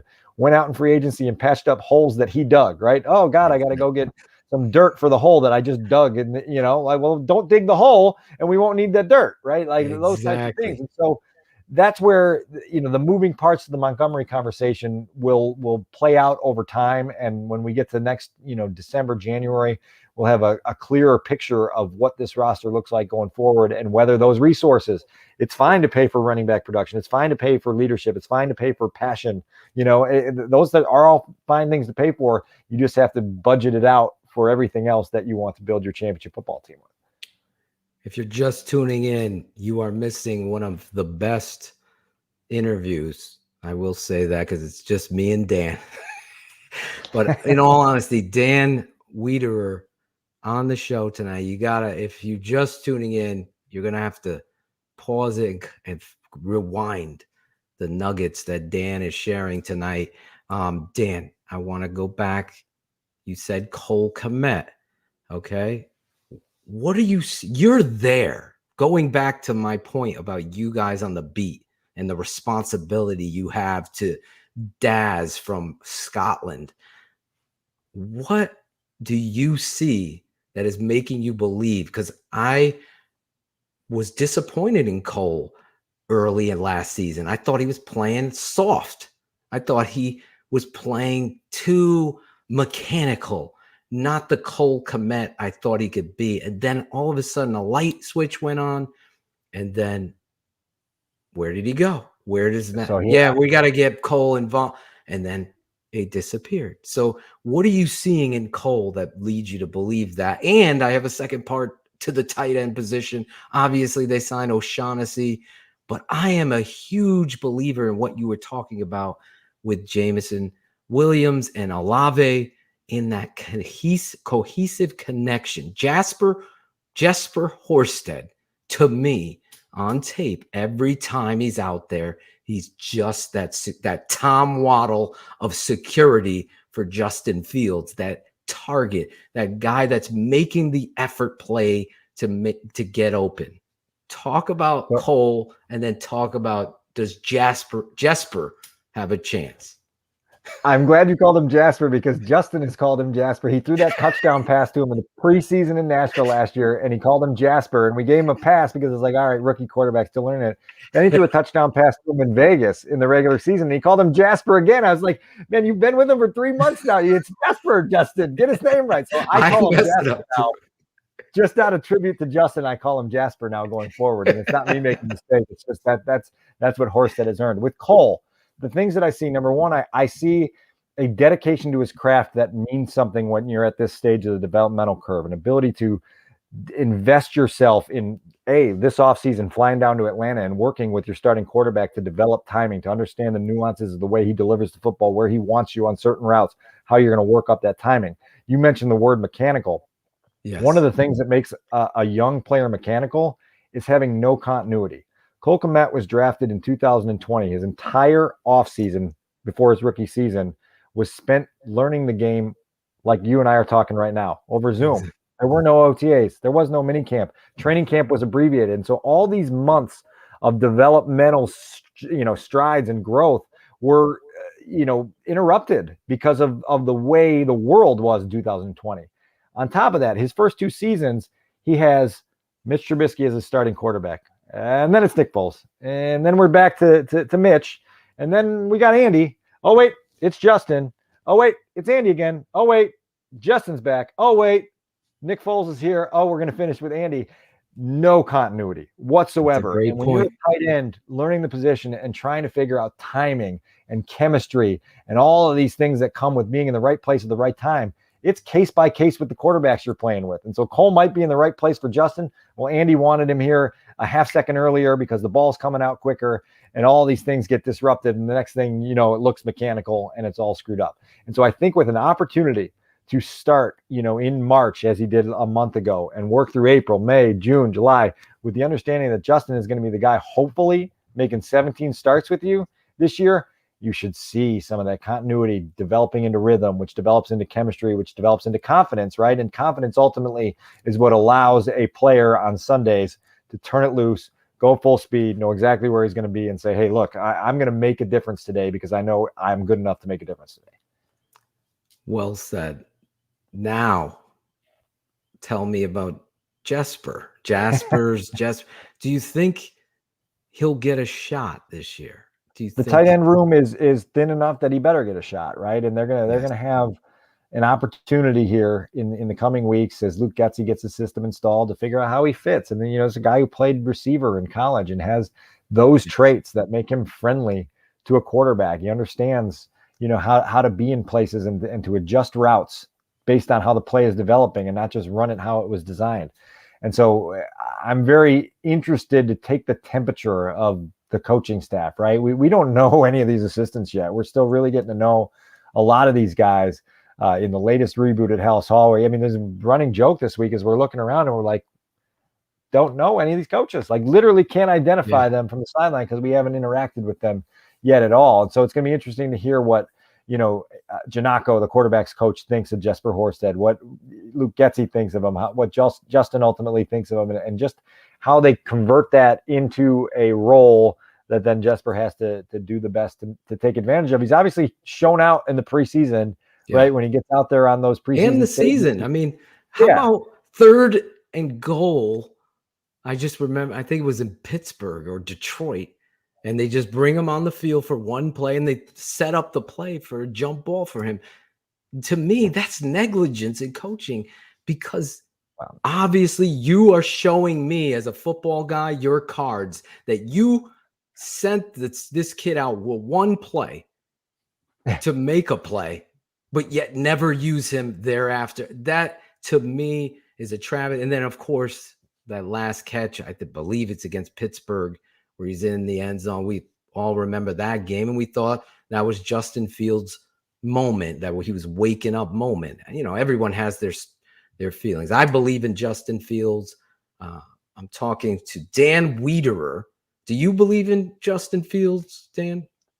I do. And from the day he was drafted, I said, listen, like, you don't have to have Mitch Trubisky PTSD, that the highs are going to be higher and the lows are going to be higher. Right. And that Justin ultimately will give you moments that Mitch was unable to give you because he didn't have the same playmaking prowess. Justin has proven playmaking prowess. He's accomplished more in his football career than Trubisky did coming in. And now it's just about him turning his gifts loose and the coaching staff turning his gifts loose in a way that sets him up for success. I think Justin's wired the right way. I think he understands the work that goes into this. I think he's willing to, give that honest feedback to the coaching staff and try to give them some things to think about to help mold this offense in the right direction. What I always tell people, though, is that's not enough to be a top-tier quarterback in the NFL. There are a lot of really talented, really smart, really dedicated quarterbacks who don't succeed in this league because it's really freaking hard to play quarterback at a high level in the NFL. And you can say, oh, he didn't work hard enough. Oh, he's not. No, like, you can be talented enough, hardworking enough. It's just really hard to reach that top stratosphere. And so Justin's going to have to be aware of how steep that climb is. And he's going to have to understand that that climb also comes with rock slides here and there. And as we talked about a year ago, he's shown that he's can handle some of those rock slides. Now it's his opportunity in 2022 to state his case, right? And we better know when we get to the middle of January which direction that developmental curve is pointing. And if it looks like it's slight arrow down or flatlining, then we've got cause for worry. But if it looks like, okay, yeah, this season has shown us that thing's on the way up, then everyone will feel a lot better about the direction of this franchise, regardless of what that final record is, which I think you and I are in agreement is going to include double-digit losses again. I have 2 more questions, and then guys, Dan, you've been gracious with the time. I want to make sure you can answer some fans' questions, and then I have a favor and then some fun questions real quick for you. Is that okay? Are you 100%. good? Okay, great.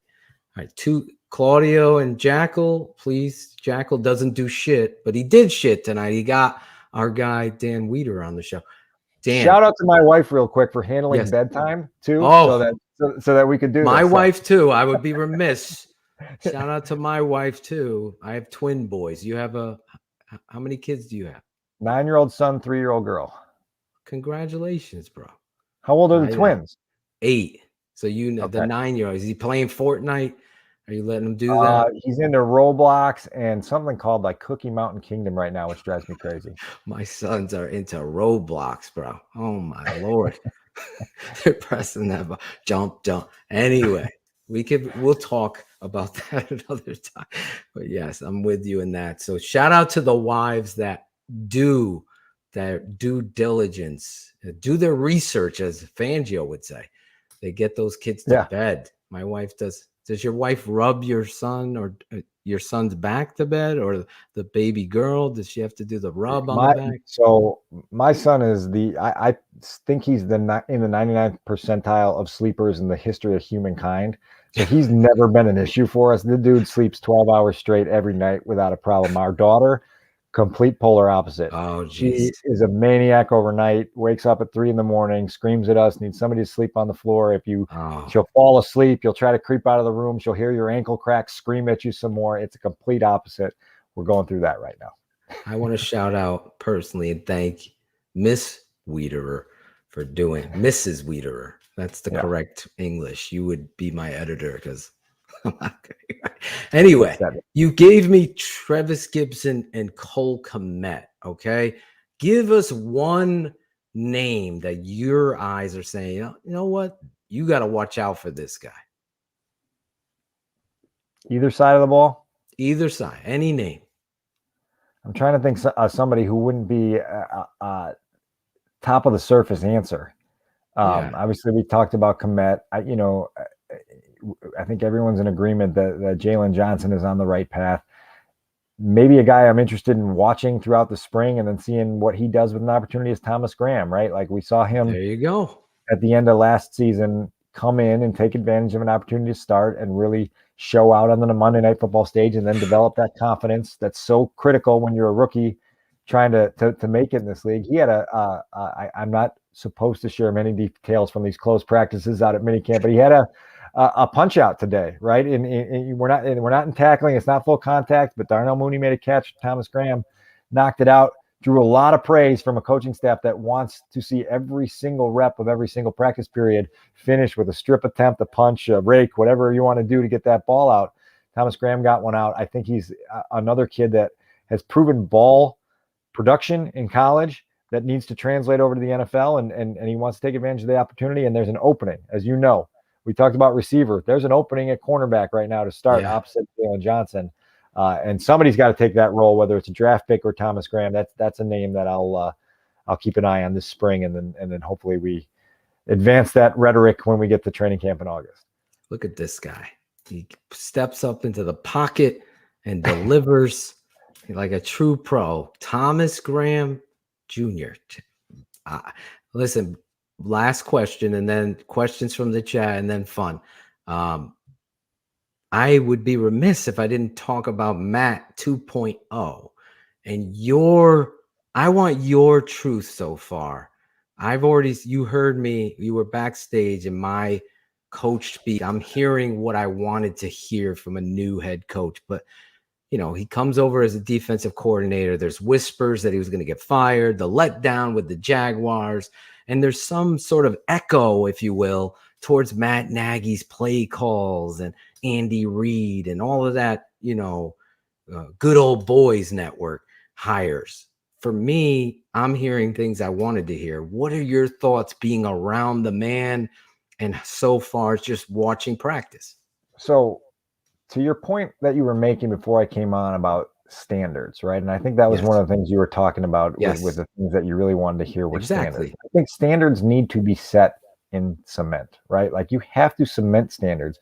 Where I think one of the places where Nagy misstepped was in kind of setting those standards in wet sand, right? And so the first wave that comes through takes the castle down, right? Because it's not cement, right? And you're just like, okay, well, the standards dipped and then nobody did anything about it. And so I'm hopeful that Matt Eberflus sticks to the things he's talking about right now. I asked Eddie Jackson today, I said, how does a coach get his message across the way that Matt Eberflus is trying to get his message across right now in a way that's emphatic, which he seems to be doing in the very early stages, but it's not annoying, right? There's a certain point where players are going to go, all right, we get it, the hits principle, right? Like hustle, intensity, take the ball away, situation, like stop saying it, we get it already. And so it's a tightrope you got to walk as a coach, and you got to feel out your roster and figure out how much they need to be driven and how much they can be trusted to do their stuff on their own. You got to figure out who your leaders are that can set that tone for you, so you don't have to be the voice shouting that into your ears. You can trust a guy to say, hey, listen, can you please take advantage of the defensive backs and you be the guy that tells them this is what we're doing today and we're going to set the tone that way. I like some of those things that Matt Eberflus is putting in. My worry right now is that he needs to understand the stage that he stepped onto, right? And that this isn't Indianapolis anymore. This is Chicago. And no matter how solid your foundation is, if your team loses 12 games next year, there is going to be a tidal wave of criticism and anger and impatience and aggravation that isn't all your fault, because it's about the three guys before you that failed miserably. Right. That has built up this, PTSD in people that they're just on edge, right? And they're ready to bite your head off because you haven't succeeded as fast as this organization deserves to succeed in. And so Matt's got to be ready for that. And he's going to have to be able to set a tone both with the way he coaches and with the way he presents himself and his program. And this is a first-time experience for a lot of guys to have to be the guy that's at the podium every single day during the season, delivering a message. And that message has to be calculated some days. And then some days it has to be directed at your players. Some days it has to be directed at the fans. Some days you just got to get something off your chest, but you got to do it in a way that instills confidence, right? In the outside world, you know what you're doing, right? And that it's not fluff. There were too many times, particularly in the latter stages of Nagy, where you just like, you sat in those press conferences and you're doing this because you're like, he's saying the same thing. And like none of this stuff worked for 2+ years. The one that I brought up this week was they go down to Tampa this last year. And you remember what happened. It was 35-0 before the first quarter ended, or whatever it was. And they got their doors blown off. And Matt stands in that post-game press conference and tells us that the Saturday evening meeting was an indication my God. that the team was united. And like what united for what? I think I did that from the front row at Raymond James Stadium, and I was like, dude, you just lost by 50. Like, don't tell me about the Saturday night meeting and the unity of this team. You lost by 50. The greatest of all time played his C game and beat you by 50. Like, what are we doing? So that's a tangent to say that Eberflus has got to learn how to dance that dance, right? And it's love this answer. Different stage in Chicago than it is in Indianapolis. You can get away with more in Indianapolis, and you're not going to get driven into the ground the way you will here. And so I'm really interested to learn more about him. I'm hoping he loosens up a little bit. I think there's times up there right now where he's still getting used to this headman role, right? And it comes across a little stiff, and that leaves me with some questions. Because Ryan Poles told you on the day that those guys were introduced at Hallis Hall that he interviewed Matt Eberflus, and he said, I can't have anybody else, right? I chose him. I chose him. I chose him. I didn't want to talk to 6 more guys because when I sat down with Matt Eberflus, that was my guy. My question is, I don't see it yet, right? Like I don't see that magnetic pull of Matt Eberflus that for a young GM like Ryan Poles says, I can't pass that up. And so I need to see that going forward. I need to understand what Ryan Poles is selling to us of what he's selling about Matt Eberflus. And Matt Eberflus has got to be the one that sells that vehicle, because it's something that right now I'm like, okay, I'll give you the benefit of the doubt, but it's only going to last for so long if you can't back it up with production. Who the F is this Dan Wiederer? Like everything that everybody had said about you is false. I am selfishly wanting to ask you so much more. We got to have a friendship developed here. I feel like I really need you in my life. I know it's weird to say that, but because you're so the opposite of me, when I hear you on the show and I'm like, what is Dan? I got to get in this arena with him. And here we are tonight, and everything that you're bringing to the table, I'm not kissing your ass because I was prepared. Me and you are going to go back and forth. And honestly, I am so excited about how you're coming at this team. And now I see through your lens how you looked at the negativity that I used to call it of what transpired. So I'm excited, and I would have been selfish and asked you a few more questions, but I wanted to give you praise. And I want to say one other thing. And my partner reached out to me via text, and this is all serious. Dan lost his father to cancer last fall, and my condolences to you, Dan. But you did something that I think you would never tell, so I'm going to tell it. And it just speaks to the person you are. And at that time when Shayne shared it with me, his son was going through a battle with cancer. And obviously he's in remission, clear of cancer now, but you took the time out. And this says a lot about who Dan is, guys. All the 100 crew, the 363 of you guys listening in live, and the thousands that'll watch this. Dan reached out to Shayne privately and gave him some advice. And Shayne wanted me to let you know, and this is my boy, Shayne. As a friend, I wanted to let that meant so much to him personally as a father that you did that. And I get emotional. I'm getting a little goosebump in my arm that you did that. I appreciate you saying that. I mean, I probably should have done more. And I, I listen, like, I'm glad to hear there's good news on that front. Yes. I like personally, not to get too deep into it, but I'm still reeling. It's a tough thing. I worry. I'm with you. My dad's going to be 82. So I know I can't even think about it. So from diagnosis to final day, I think it was 51 days. So we didn't have a whole lot of time to even like wrap our brains around it before it was the end. And so, we're only about 7 months out. And my dad was my biggest fan. And so that void is very real for me, both personally and career-wise, because that dude read every word I wrote, listened to every word I spoke on a radio, a podcast, YouTube channel, whatever it may be. And so, thank you for bringing that up, and best to Shayne, and I hope everything stays on that path that it's going. You're all class, man. I see. I'm following you. I don't do Twitter anymore. It's a long story. I got addicted to. I fucked up. Successful. I've talked about this many times. I never am afraid to face my mistakes. A lot of people delete their old tweets, their old takes on football. I never do. I stick that's who you are too. That's why I'm so adamant about. I want to make sure we get you some TTNL swag, and Jackle, make sure we get that to him. And follow me back on Instagram, Dan, because I want to share something with you privately, not on the show. But that being said, let's get. I'm keeping Dan so long. I'm sorry, Miss Wiederer, but guys, give me some questions real quick, and then we'll have some fun and let Dan go because he's been so gracious with his time. But I had to share that from Shayne. I would be remiss. Who is the receiver you hope is realistically available that the Bears pick at 39 or 48, says David A. Maupin? All right, let's say that Jahan Dotson from Penn State is realistically available. Love the fit. Love the fit for this system. Love what this guy brings. Just, not the biggest dude that's coming out in this receiver draft class, but fluid, and just tremendous ball skills, and a guy that would be very friendly for Justin Fields to be able to trust early. So let's throw that one out there for David. Love it. Next question. Draft Dr. Phil. Did Poles ever say why he didn't resign Daniels? Please ask Dan that one, says PJ.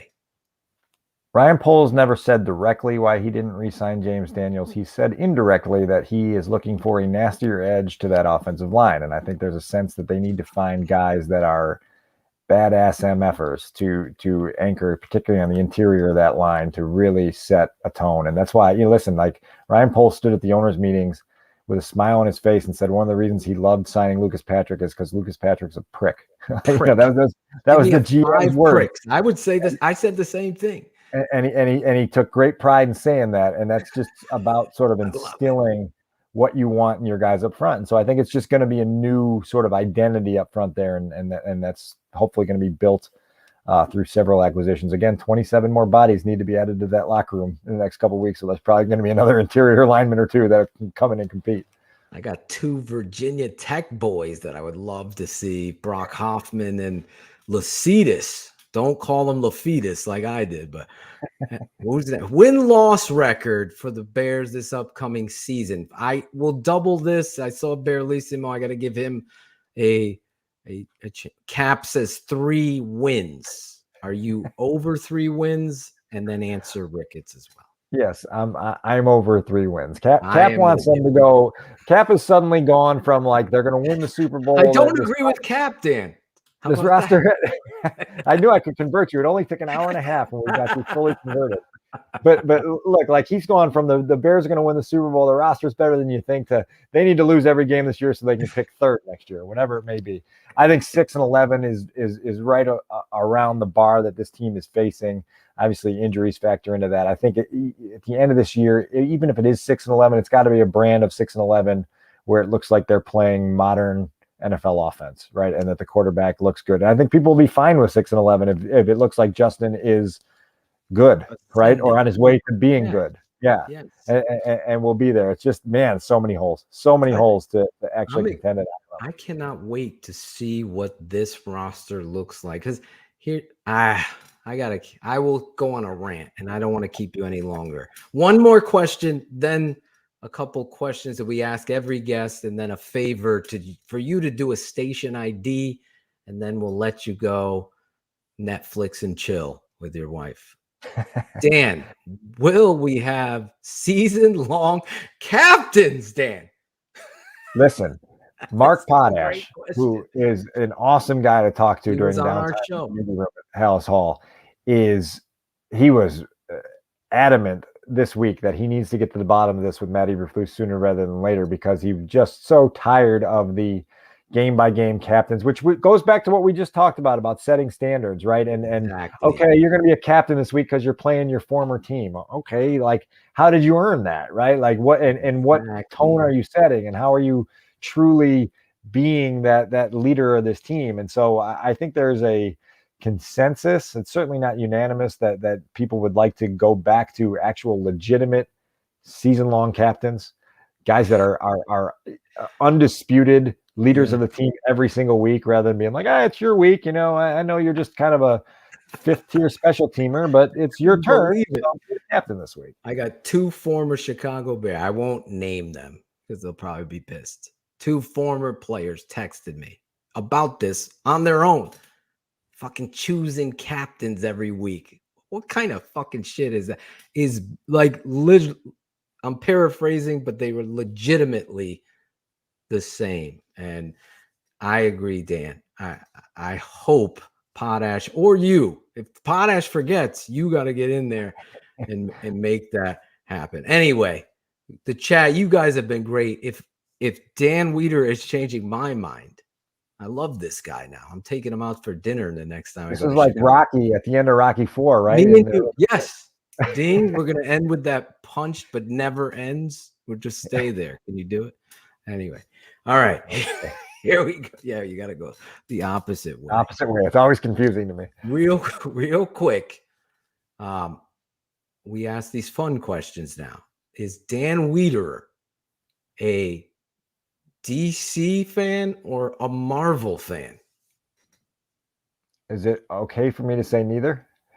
Really? It is okay for you to answer truthfully. That's what we want. Wow. Never really did much with the comics as growing up. Yeah.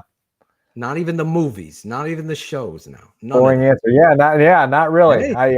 That's a disappointing answer, boring answer. Sorry to blow it on the first fun one. Hopefully there's a couple more that I can juice up. Tupac or Biggie? Hopefully you get this one right. Tupac. Oh, Dan. Tupac is the soundtrack of my college years. Is it? Pre-gaming in Champaign.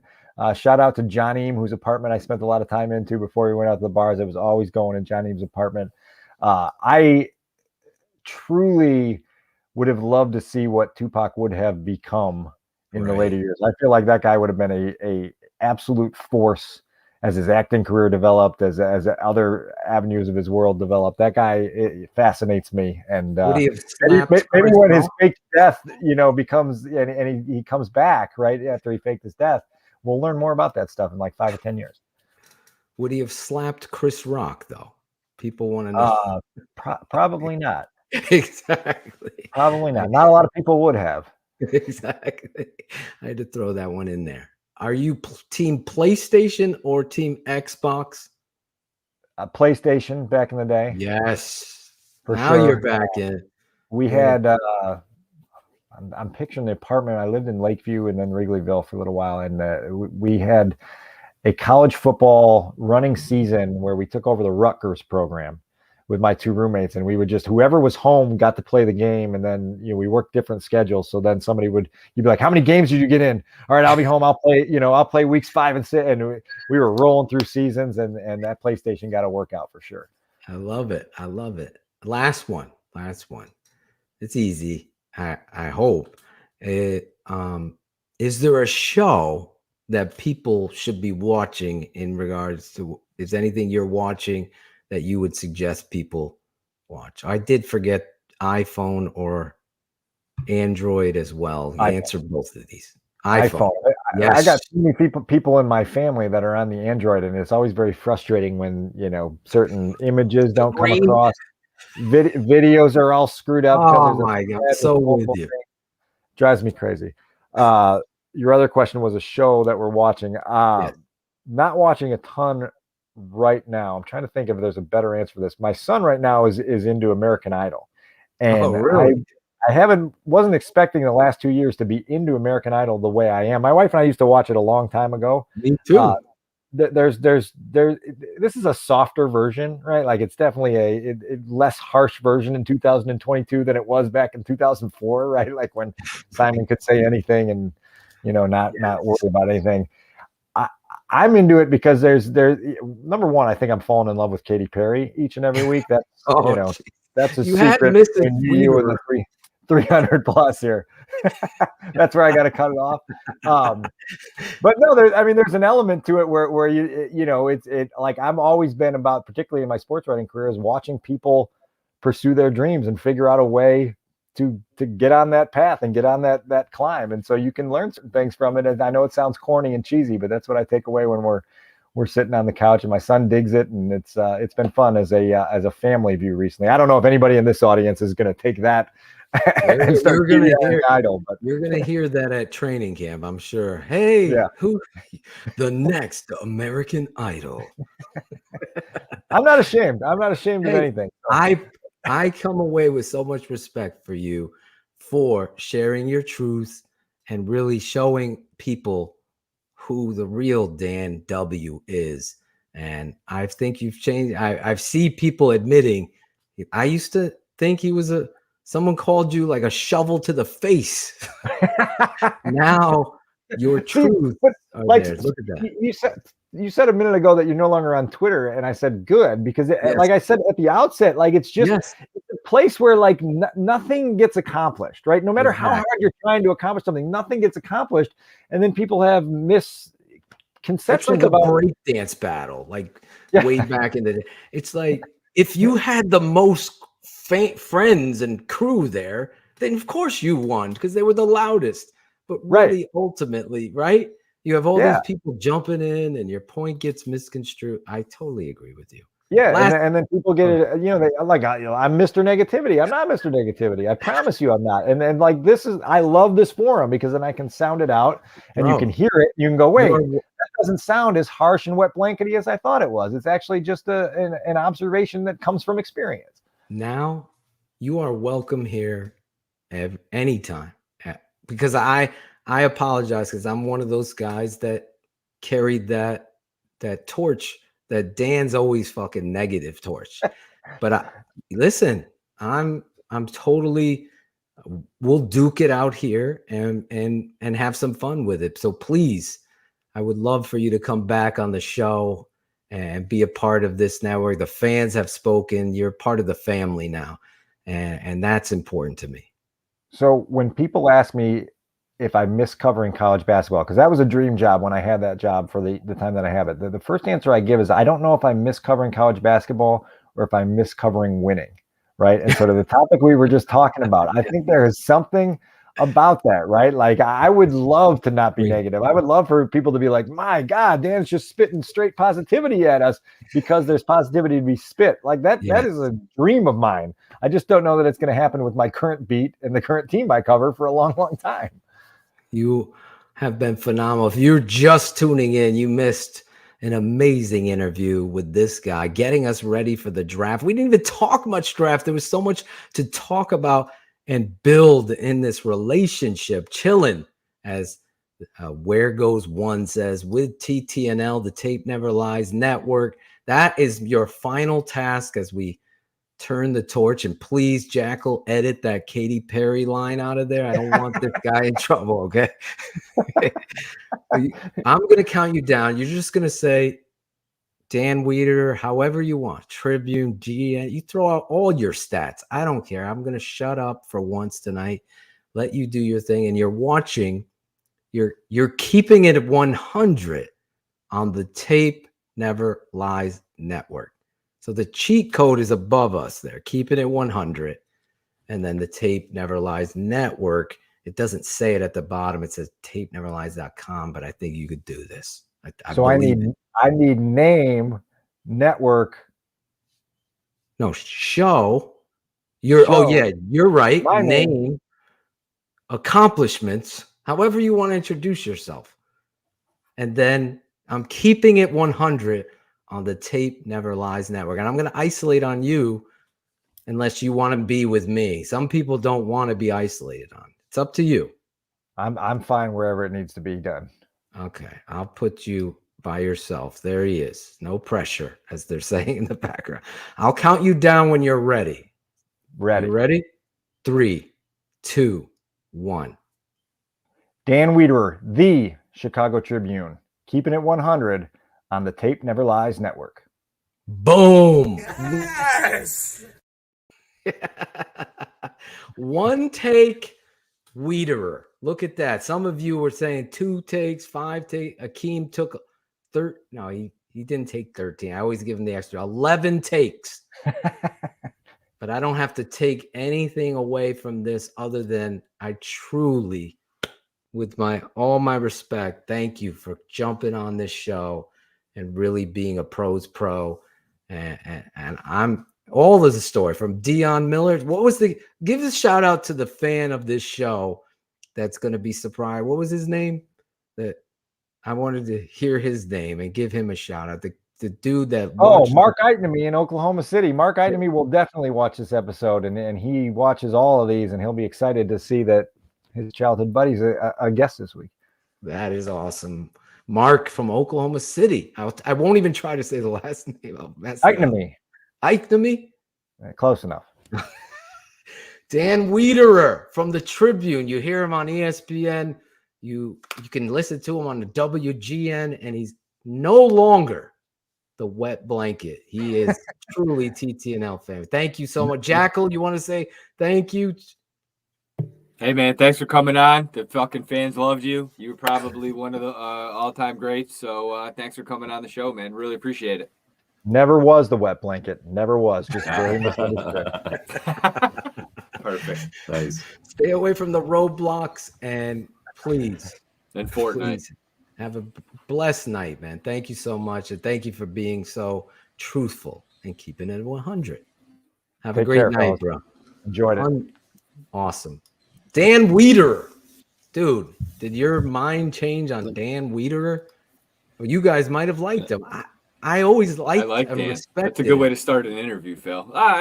You know, I do me. Keeping it I never 100. will ever lie to somebody that I respect. I love there it. was I'm just that's people can be whatever, but I think Dan respected my truth, and I really believe that that's how friendships are bonded. Who wants somebody walking away talking shit about you? Yep. That ain't gonna happen with me. I'm going away from this interview with all the stress and everything that I've gone on. It's really taken me away from everything that I did. He was such an enjoyable conversation of truth and real.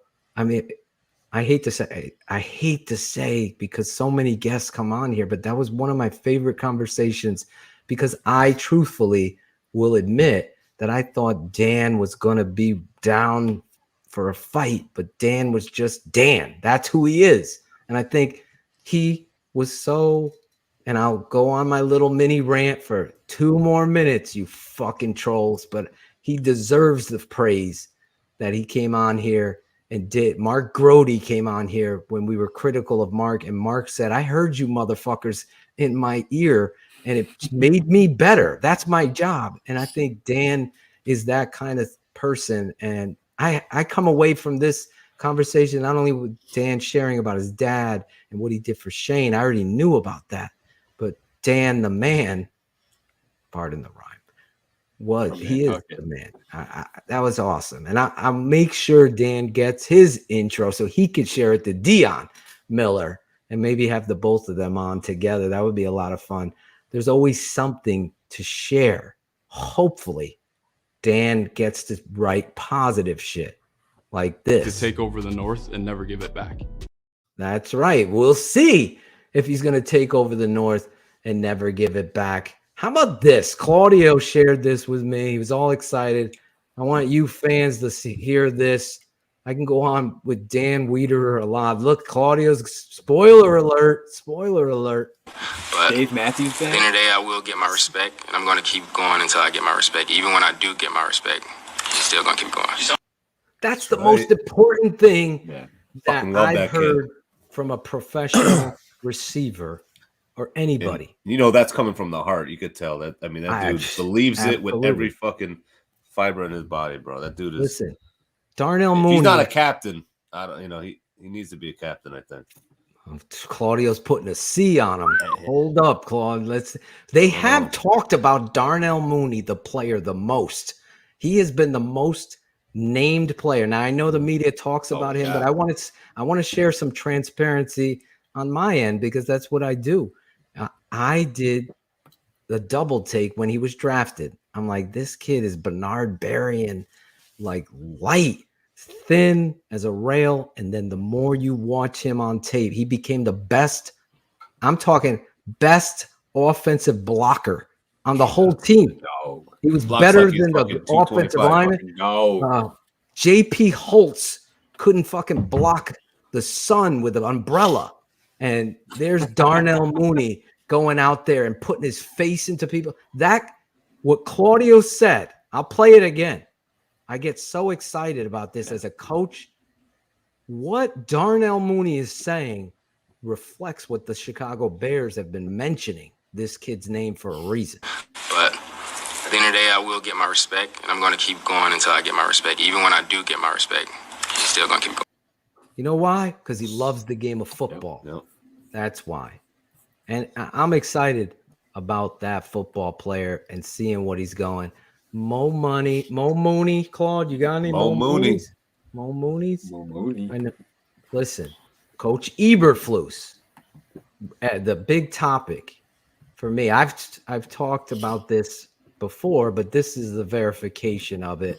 And you know, I believe when you're running a 4-3 scheme and that there's so much nickel that the baseline of the scheme is irrelevant because you have to put the best players on the field and you're in a 4-man front. Even when Fangio came in the 3-4, they still were in 83% of the time in nickel. So the two linebackers and how you're using them become interchangeable. So when you're talking scheme, and obviously the base front is what, and there was underfronts that the Bears ran irregardless that were 4-3. But here's Eberflus talking about the linebacker position, Roquan Smith, inside linebackers. He's saying because all of them are inside in a 4-3. So technically, that is exactly because Chicago Bears fans are inside linebacker. That's Brian Urlacher. Inside linebacker, that's Butkus. Inside linebacker, that's Mike Singletary. And we could go down to Doug Buffon. No, inside linebacker, they're all inside. That's why it's a 4-3, but let's listen to him. And move them back and forth. And I think that messes with, the other side, in terms of ID points and, I wish it was a little louder. I apologize. Points. I think that changes things up. Athletically, I think it's also very important because now you can mix and match who's playing where, and who's covering who at times. So I think that's a very important piece if you can have that. Now, many times you don't have that. Many times you have a bigger type Mike and a more athletic Will. Listen to this. That's typically the mode that you have. But if you can have guys that can both play both spots, I think it's important. Now, during the course of the year, guys are going to have things that come up. You're not always going to have the two guys in there. So your third guy is as important because he's going to have to come in and play one of those inside spots. Now what do? Do you move one guy over here? Do you slide a guy over here? So interchangeable is good for a lot of reasons. So. And I believe our guy, Bearlissimo, was asking that question. This is a showcase, right, for me, that this coach is understanding. He's being transparent and understanding his personnel. He's just speaking the truth about the game and about what he's seeing, and like not with all these fucking little vague statements that we had for all those years from Nagy. It's just to the point. Listen, I like it. I love it too. And I want to make a point that, to your point, that needs to be said tonight. The understanding of why Matt Nagy has made everybody so fearful because it's become a pun when you ask the question, why? What are the why? We understand the difference of what Eberflus is saying. This isn't 4 years of wondering what the whys are. That he took a corporate communication stance in some sort of way to hide the fact that he never could find his identity. And I think guys like Wiederer, the Potash and these guys that held him accountable, that he hid behind why. We need to know because he is responsible for those answers. And that's what Eberflus is saying. So when you say, I heard him say the why, it got me nervous. And now you're going to go down this negative road. We haven't even fucking gotten a draft. The difference is Nagy was saying, what are the whys? Flus is saying, I'm showing you what the why is. Exactly. You know what I mean? Like, and I that's think what the coach is supposed to do. He's supposed to be the guy to say, this is why this is happening. This is what needs to be done. Listen, I'm only pointing this out because there's a small percentage or a large percentage. I'm not on Twitter. Jackle and you can tell me. But there's a percentage of DMs that I got, and I'm not going to share any names. He said the why. No. He's fucking telling you why. That's the difference. And now we can hope that and Dan did a great job saying, okay, now we got to see it. What have we said here? Every one of you fucking fans have the right to go like this. I'm going to believe it when I see it. And you're going to get a population of people that are just puppy dog meatballers for the Bears. And you're going to get the negative Nancys, the wet blankets, no offense, Dan. And you're going to get, in the middles. Show me the why. Show me the why. And that is okay because we are fucking a week away from the draft. Tonight's Thursday. Next Thursday, all of us will be like, why is this guy not dropping to us? That would be the why. If Jameson Williams is there, I'm with Dan 100%. Yeah. I would trade up because I believe he answers so many whys.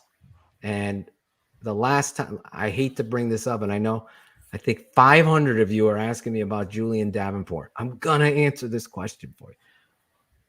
Why did the Bears pass Randy Moss? Because he wasn't acquirable. Because whatever. Football is not a game of fucking choir boys. It's a game of building the culture. So when I hear the determination and the pride in football from Darnell Mooney and David Montgomery, those are pillar pieces that you want to build a franchise with. And you look at those guys and you try to ask those questions to find them. Because at the end of the day, I don't give a fuck if 40 guys can run 4.28. How many of them love the game of football? Because every fucking person in the NFL has immense talent.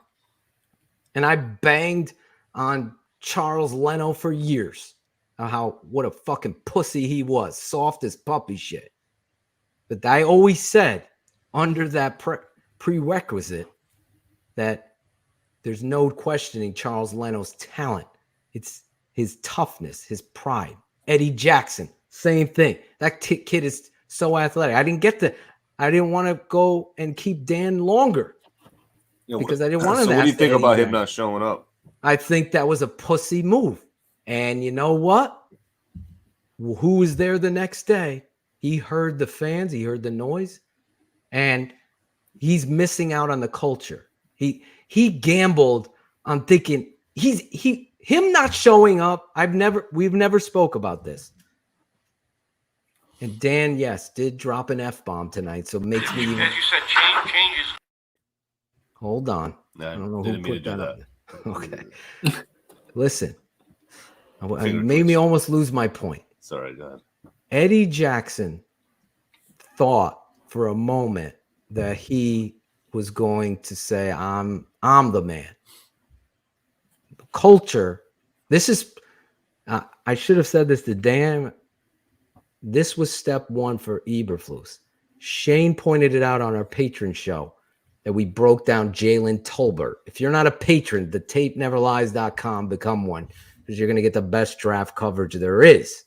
That being said, when we're talking about Jalen Tolbert, that's another conversation. And me and Bearlissimo are step for step. And we haven't been step for step a lot this offseason. But anyway, Eddie Jackson, Eberflus was kind of tap dancing. And I was like, uh-oh, here comes trouble. You got to be, you know what? He's not here. Why do you think Dane Cruikshank is here? That's what you fucking say to Dan Wiederer.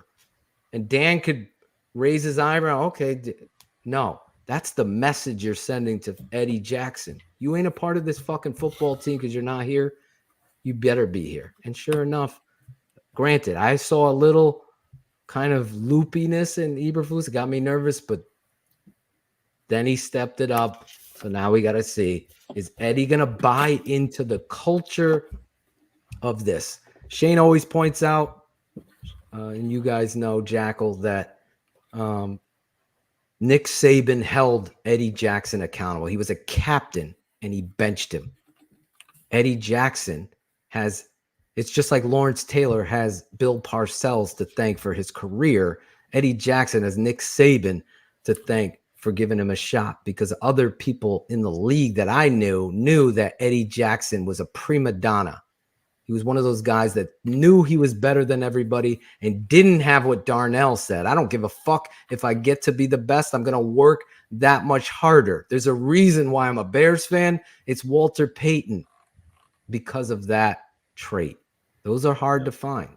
Let's play that clip now, Claudio. You could play it. Your boy. We saw my boy. Yeah. There's your boy talking Here's about change. As you said, change is good. With what you know about the coaching staff, all the introductory stuff, what are you most excited about heading into this season? Everything. Just like I said, change is good a lot of times. It may be uncomfortable, may be challenging because you're so used to going by things a certain way, but in the end of it, you realize that betters you as a person and as a player. So I'm excited to see what's to come. Look at that. Great answer. We got some guys here that I think this record, Cap is wrong. Dan is right. I think this football team, if Getsy gets behind the run game and puts those pricks out there, are you guys going to be upset if the Chicago Bear, I know a lot of people will be, are you fans? Send me in the chat. Let me know. Are you going to be pissed when the Chicago Bears take a tackle and an off or center? Say, my guy, he's top 5 of my favorite players in this draft, Linderbaum. Say he's there at 39 and the Chicago Bears take him. Are you going to be upset if they double back and they get a guard or a tackle there too? And they now all of a sudden they got a bunch of pricks, and my under the radar guy, Dieter Eisland, gets out there and there's all these fucking fights going on and people are trying to set a precedence. There's a reason why polls made it a point that here's Tevin Jenkins, the only guy standing up for the quarterback. Here's a football team getting destroyed by Cleveland and this quarterback, and no one's going over there to help him up. No one's taking pride in whatever pussy culture Matt Nagy was building. See, the only thing I don't think I disagree. I give Matt Nagy no excuses because you have to, it's your job on the line, and you have to say to this football team and to the GM and everybody else, George and fucking Ted, fire me. But I am not going to stand for anybody that's not giving 100%. They're professionals, for God's sake. We've already got practices with touch. We're playing flag fucking football at practice. There's no fundamentals taught. This team looked awful on tape. I broke it down like nobody else did with truth. Sam Mustipher get blown back like a pussy. And we're defending this shit. Now, is Sam at fault?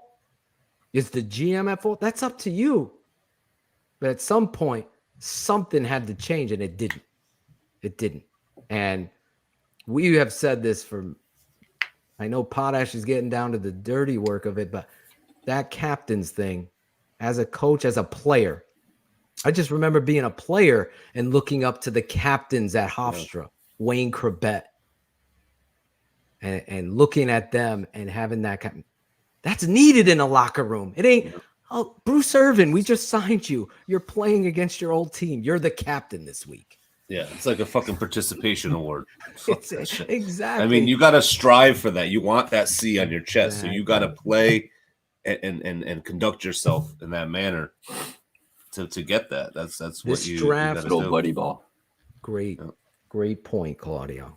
Great point. And you know, this draft is deep at wide receiver. So to Dan's point, hey, they see a guy there that's going to help them.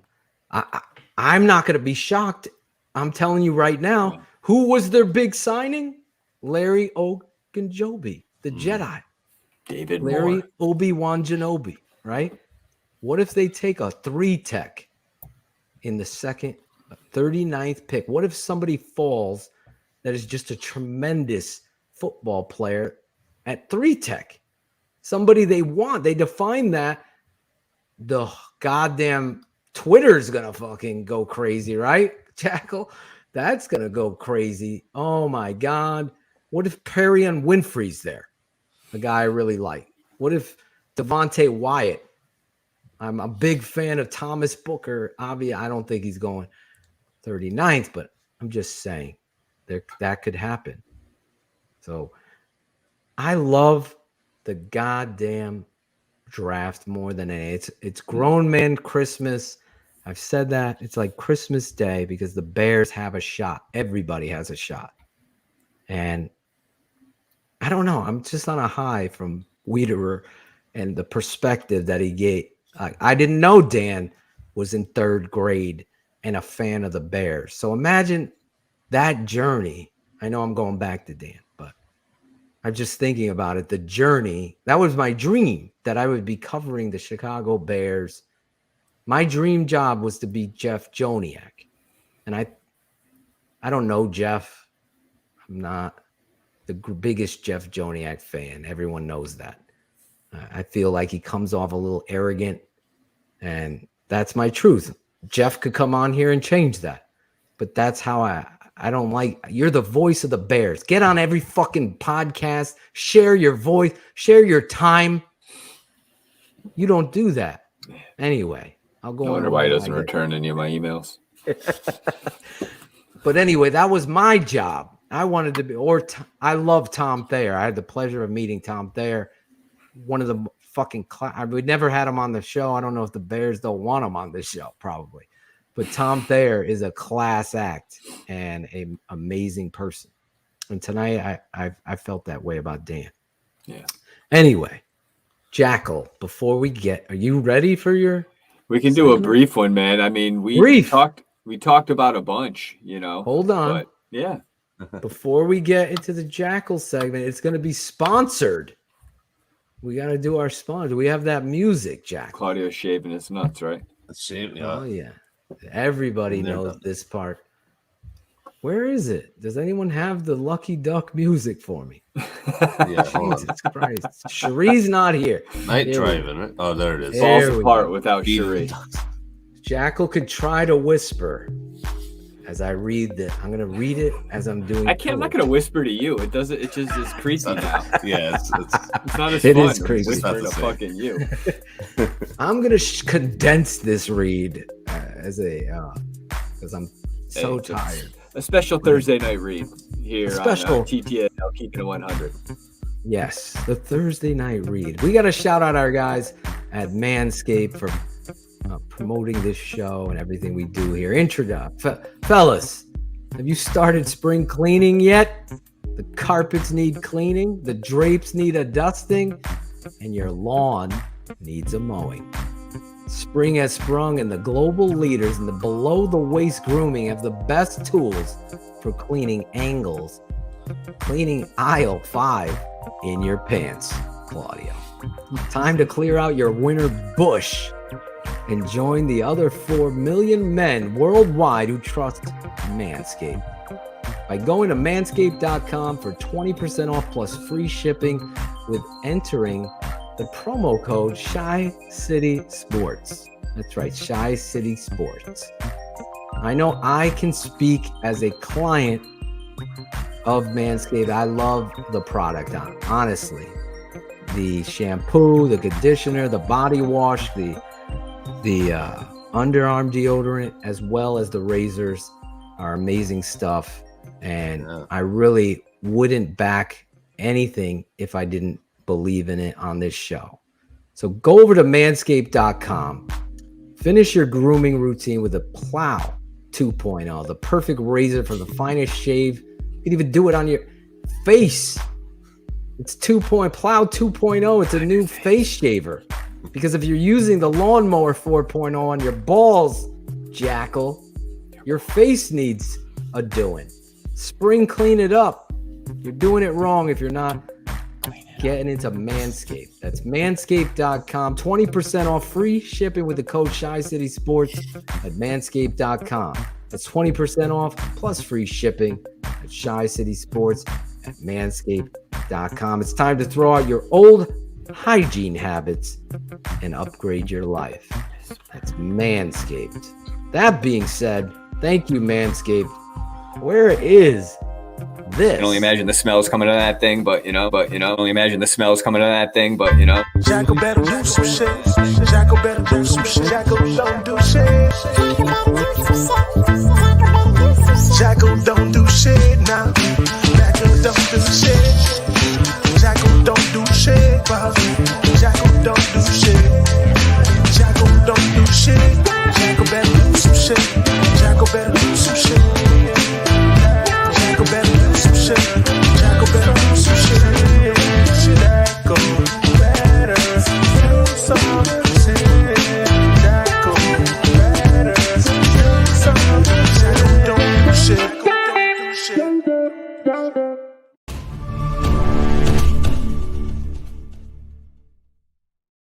segment. Jackal don't do shit, but he did. He did get Dan Wiederer, and it's sponsored by Manscaped. Hey, Jackal, what do you got for us tonight? Got a little breaking news. I mean, I know we talked about it a little earlier, but I mean, you touched on it. You didn't really get to it, but the fucking Bears signed a fucking offensive lineman while we've been on the air tonight, apparently. Yes, Julian Davenport. What are your thoughts on that, man? Julian Davenport, when he was coming out, he was Out of a Bucknell. a small school, 1AA. We played Bucknell one season at Hofstra. So 1AA program. Now I believe they call it something else. That division. I don't know why it's escaping me, but Davenport had a lot of potential with him. A bigger guy, kind of burly, had good movement skills. I really thought he was somebody that you were going to develop, and you see the benefits of him years later. Here we are years later. So, I mean, Davenport has some potential. How he's going to fit into this is up to Davenport. I know that's the way out for some people, but that's the reality. He's somebody that's coming into camp and getting an opportunity because of the question marks and unknowns. For me, we're in the spring right now. What, as a coach, I believe the smart thing to do is try guys at positions that they don't feel comfortable. So, and I'll explain this. Most football players want their comfort zone, right? But as an adult, as a coach, as a father, as a mother, you want to put your child in a position where they're going to be challenged. You already know they're good at this. So that when you allow someone to be comfortable in something, they develop laziness or lackadaisical behaviors. So I believe that when I'm playing offensive lineman, I want to play my guard at center so I'm prepared. And all of a sudden, wait, holy shit, I didn't even think Adam could play center like he's playing. All of a sudden, you might be better at center. So you discover things because it's the spring. It's OTAs. Justin Fields' incompletions mean dick to me. They don't mean anything. Where guys are lined up right now, I can 100% win a bet that they will not be where they are come training camp. This is another showcase of this coaching staff, to me, doing something smart. And obviously, a tight end only could play tight end. I'm talking about the offensive lineman. So Lucas Patrick, yes, he's probably going to be your starting center. I'm going to play him at guard. I'm going to put another guy in at center. I'm going to see what I have because I already know my cards. So Tevin Jenkins playing right tackle as opposed to left tackle, that to me is smart. And that's exactly what I would do because I don't give a fuck about the reporters' stories or fit. I believe you put people in positions to better themselves. And if they don't grow in that or they're selfish or whatever, you find out that too. Or you find out that this guy can only play. Like Leno could only play left tackle. He couldn't play right tackle. He wasn't strong enough at the point. He's young though, which is a good thing, you know. Davenport, I believe he's like 6'6", 6'7", big guy. 6'7". He's a big has a lot of, I'm telling you, he has a lot of traits coming out. It's things that you liked. Again, I'm not reading his 27 breakdown. years old. 27. Bucknell. I just remember him in the draft that he was somebody in the later rounds that I thought was somebody you could develop. Yeah. Part of the Larry Tunsil trade with Dolphins and the Texans. Oh, really? Yeah. That's right. Laramie Tunsil, one of my still can't We like him, believe it. Claudio. He's your type of guy, you know. Fucking big bong to the face with a face mask. You know what I'm saying, brother? That's where that drop. Yeah. That's where the drop actually comes from. Larry Tunsil. Smoke weed every day.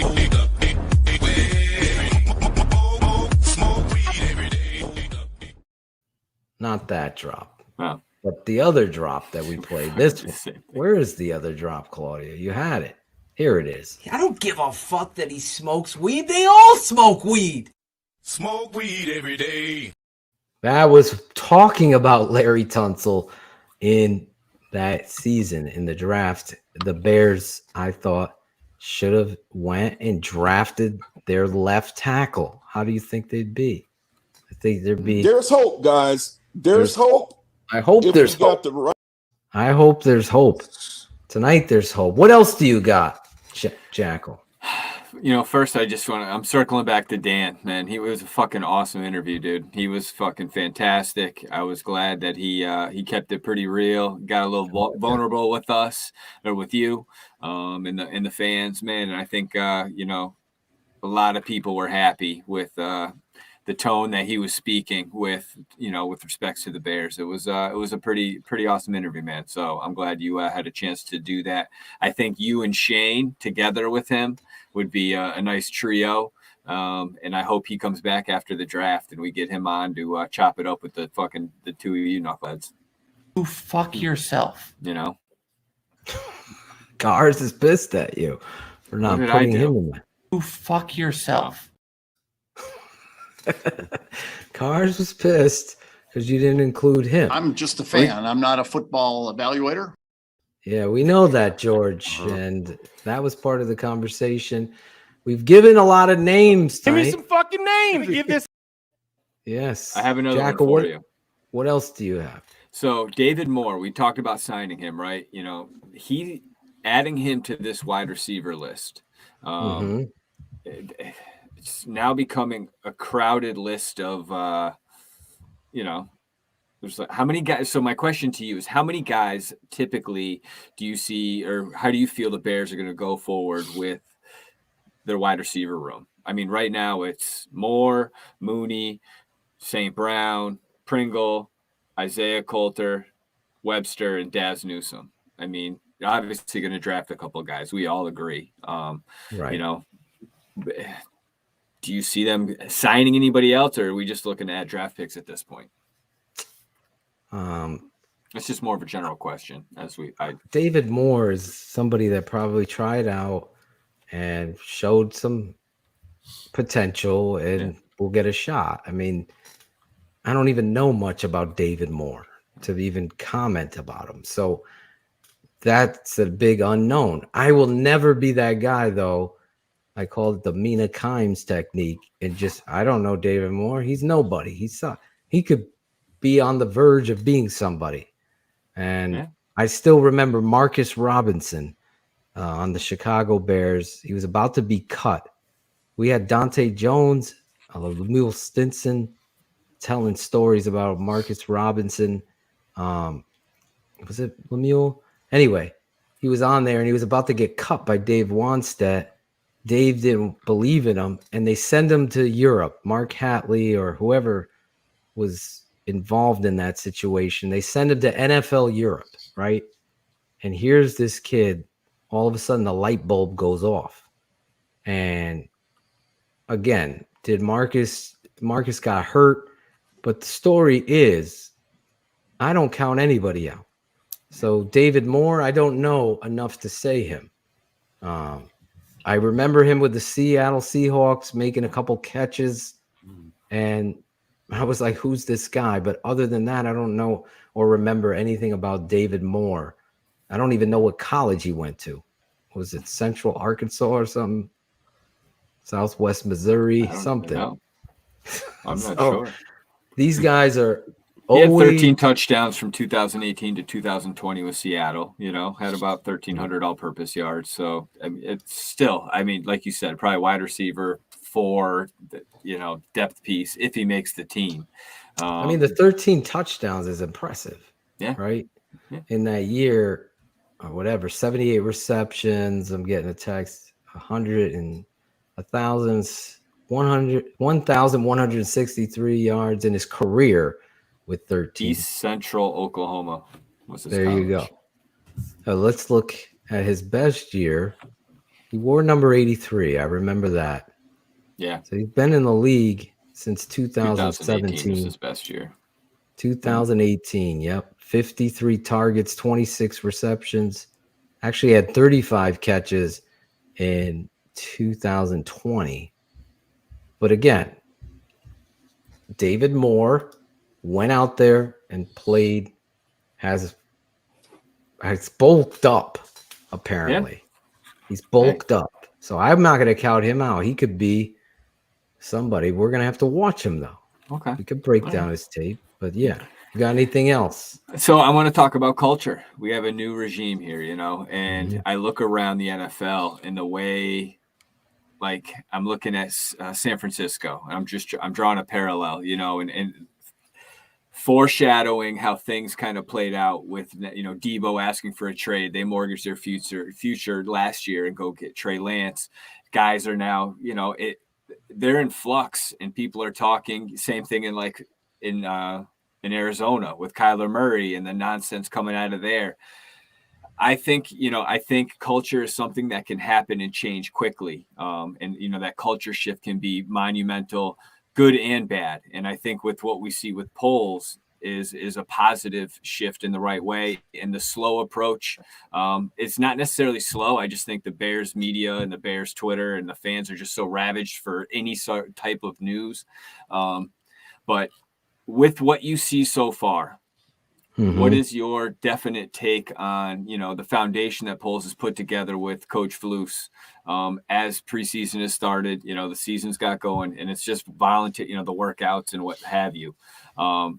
Do you like what you see right now with Mr. Poles and company? In Poles we trust, as I've been saying for the last month or so. Yeah, I mean, given the opportunity to do a more expansive search, would you have done it? I was given the opportunity. I found him. I like the brotherhood. I like the fact that you're stepping in together, the GM and the coach. I like what I've heard. Again, I've been transparent tonight. I want to hear culture spoken. And as Dan said, eloquently, more so better than I did, follow through now. Don't backpedal on Eddie. Follow through. Give everybody a clean slate. I think that's not a cop-out. That's what you do. You're new on the job. I've been new on the job. We all have, probably. You have worked with kids, and so have I. So you go into that room, everybody's judging you. Are you going to judge all of them unknowns? No, you give everybody a clean slate. Obviously, in this case, I'm sure Eberflus and company, his defensive coordinator, safety coach, everybody knows who Eddie Jackson is. I don't think Eddie knows who Eddie is. That's what you got to tap into. That's what you got to tap into. So I love what I've heard from the coach and the GM. Now, this stuff right now, this minutia and concerns about Justin Fields practice is just, it's people trying to be funny, but at the same time, it's just so tiresome that Chicago can't have nice things. It's like nobody's worrying about Tom Brady missing or throwing 3 picks in a practice on his journey to be great. The goal is to make mistakes and learn from them. Just like I said, I'm going to find that clip where, what's his name, Claudio again, the actor, is talking about your children Bob Odenkirk. They need to cautious concern, something like that, where I was a boy. I was climbing that fucking tree, making my mom insane, right? We all were. But now my dad and my mom yelling at my son. We're on a cul-de-sac now. Before we were on this busy road. These kids didn't know what it was like. Now they're coming home. Can I go ride my bike? And I'm like, yeah, go ahead. Because I grew up on a cul-de-sac with 11 kids playing tackle football in the street when it snowed. And then tackling in the yard, and the tree was a fucking touchdown, and sometimes you fucking dove into the pricker bushes and shit, and you came home Kill the man with the ball. Kill the man with the ball. All of that stuff. That was That awesome. builds the character. That honesty of Dan Wiederer tonight should be Eberflus to his football team. That's when people respect you. And listen, I'm passionate about this because we only get one life. We only get one life, and I'm tired of this bullshit. Chicago Bears and what Dan, again, I'm referring back to Dan, but he was that good. If you haven't listened, if you missed that interview, you got to go back and watch it. But he's 100% right. You had the clown circus deciding on who should be running this franchise, and they've never poured their heart and soul into it. It goes back to George and Virginia to me, because they've allowed Ted Phillips to run a lot of things. But I'll go on a rant there, and I don't. But I'll just say this. Let me can I interject something, Phil? Yes. So go ahead. just speaking of culture, right? Do you think the next step, like for building something, is that like extending Roquan? Do you think that's something that they would look to do to show, if they love what they see with him, he demonstrates, or do you think that there's somebody else that they're going to look to lock up long term and make them the outside of, they got just on a rookie deal, so they're not looking to do anything like that crazy. But is there another player, or do you think it's Roquan is the guy that they're going to make the cornerstone of this franchise for the next 4 to 5 years? I think, in all honesty, good question. I think that it's a mistake if you go into this and now re-sign Roquan Smith. And I know a lot of people won't like that. I want to see who you are in our defense. Are you the guy like Darnell Mooney is saying? And I'll play it again because I think, and that's David Montgomery too. Yeah. You know what I'm saying? I have not heard Roquan. I have heard Roquan, the smiling guy. What does this game mean to Roquan? I don't have any questions here. Oh, it won't. So, but at the end of the day, I will get my respect, and I'm going to keep going until I get my respect. Even when I do get my respect, he's still going to keep going. He's going to keep going. That's why I don't pay Roquan. I don't think that sends the right message to the locker room yet. It might send the message to the guys that were on the team last year, but it doesn't send the message that you want your new team. Now, if Roquan goes in there, takes the camp, and it's like, just become exactly what it is you're looking for, that's when you do it. Yeah. Leading up to the first game of the season, that sends the message. That says you're exactly what it is we're looking for. To me, that's how you do it. If you do it now, I feel like this is the same kind of cultural mishap. Exactly. So that's where I was going with it, Phil, to be honest, is like, just seeing the San Francisco and how things are playing out there. And then, you look at Arizona and, they're talking about Kyler possibly getting traded to the Texans.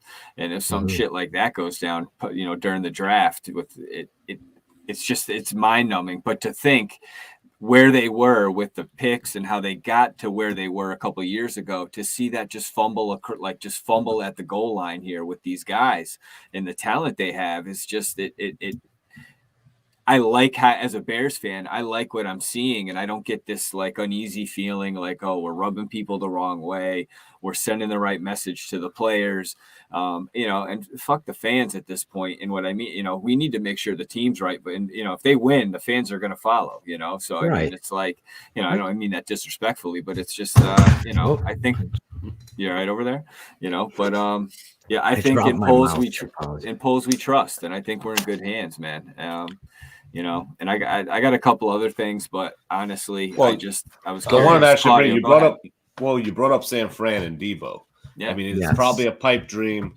I mean, you think there's any way we try to make a play for Debo, or even, there's AJ Brown there, DK. Scary I mean, Terry. You think there's any way we do? I think so. I think you have to.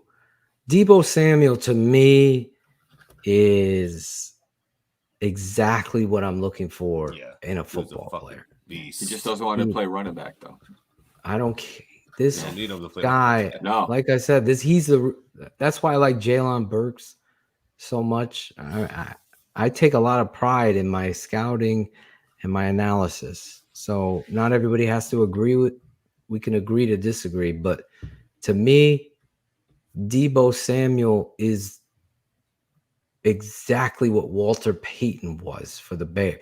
He's just a menace to defensive society. And when you have those kind of guys, that's the kind of pillar pieces you build championships with. Now, the nerd, the blog boy, or the capologist is going to say to me, well, how long is he going to stand up? He plays too hard. I say, what is hard enough? That's up to you. I'm hearing Darnell Mooney say, I'm going to do everything in my power to be great. And when I get there, I'm going to continue to. That's what you do. And I'm sorry, there's never been an Etoshan coaching the Chicago Bears. And I know we would not look the way they do if I had, because I don't give a fuck who doesn't want to buy in. If you don't, hit the door, hit the road, and get people that love the game of football. I understand that your body is your temple. That's your business. So you have to take care of your body. I get that. And you got to be cautious, and concussion. I get all of that.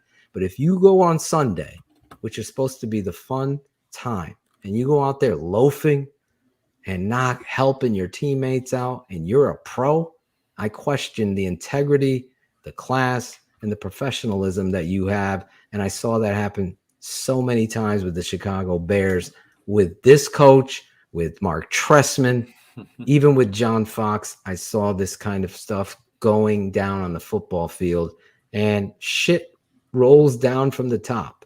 So if you're going to allow that, and I think they're trying to change that. So to Deebo Samuel, maybe it's probably a pipe dream. But I was going to say, I mean, what would we realistically be able to trade to get him? You probably can't, but it's a great question, because that's the kind of guy that you're trying to find. And I honestly, DK too. I would love DK. He's gonna go to the Jets if he goes anywhere. I'm not that crazy about DK, because I think he's limited in what he does is great, but he's limited to what it is that I believe the Bears need. Whereas Deebo is exactly what the Bears need, that kind of opposite of Mooney, because I believe everything that Darnell is saying and what he's going to do, he's going to shut a lot of fucking people up, Mooney. Now you need to find a couple more of those guys. And I think Pringle is that guy.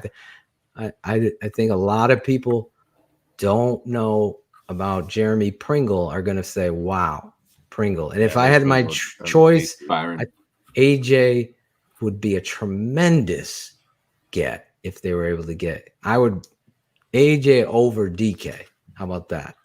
Yeah, I agree with you on that. If I was picking, we're not giving away draft picks, guys. No, Anthony. What do you mean by that? But draft picks, Phil? Just explain more. I don't know what you mean. Guys that are in the draft. Anyway, it's one tough, more, man. Jackle. One more. I mean, you talked about the nonsense with Fields and practice. You talked about the bond that Mooney is staying. If I remember or read it correctly, is Mooney living with him and Fields staying together right now? I thought I read that someone wrote that in the chat, but the way that the two are talking about how they're working together, I love that chemistry. Not that doesn't happen in every NFL locker room. But with two dogs, I think, we got two guys that want to get after it and do well for this franchise. I think Mooney is stepping into that next tier of wide receivers for the NFL. And if you could complement him with a stud draft pick, they're not going to sign Jarvis Landry, a guy like that's still out there, or even an Odell Beckham. Those types of moves aren't going to happen for this team right now. Maybe next year. But I think Mooney is looking at and Claudio, music to your ears, but I just think Mooney is going to be one of those guys that, he could make a Pro Bowl this year with the type of season with the trajectory that he's kind of been on since he's started. Well, he knows. He even said it in the press conference. He's getting a lot of targets this year. He knows it. So that's why he's working with Fields, and as long as he stays healthy. Are they staying together? Have a fucking huge year. Do you know if they're living together? No, right I don't now? know if they're now. I know they were working together. So I forget where it was, but okay, I don't know if they're actually still.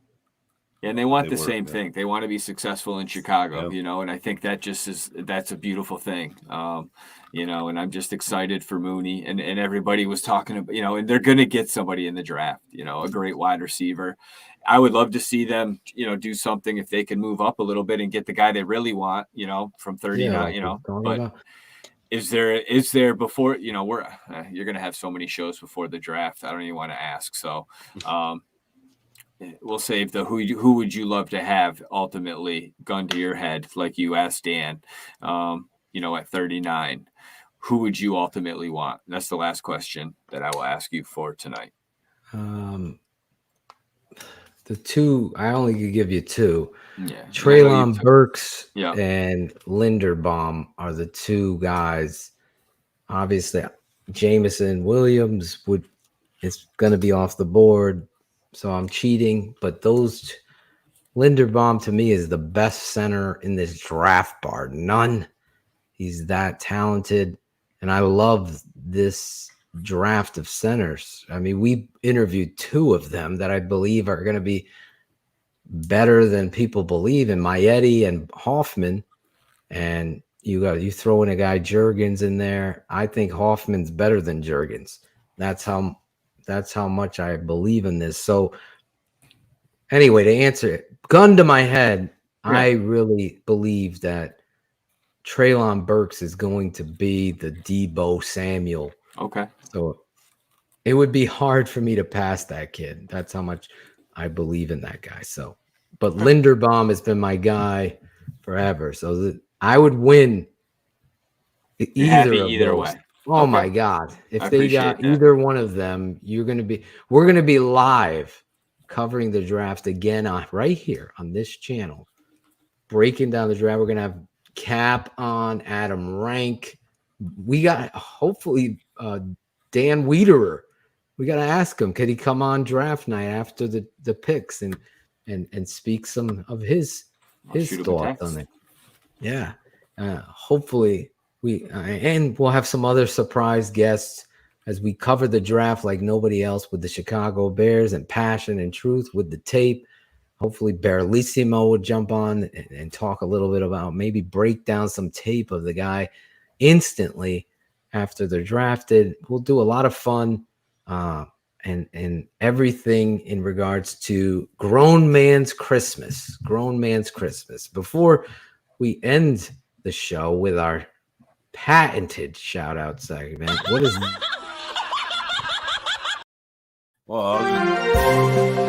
breaking news? Hey, you killed it. I had it all planned. Oh, there's breaking news. I thought it was really Shayne sending a video. Was, yeah. It was. It's Shayne. It's a clip of Shayne. You know, we all know Shayne. We all love Shayne. He's got to try to impress people, right? I think he got a little too much sun.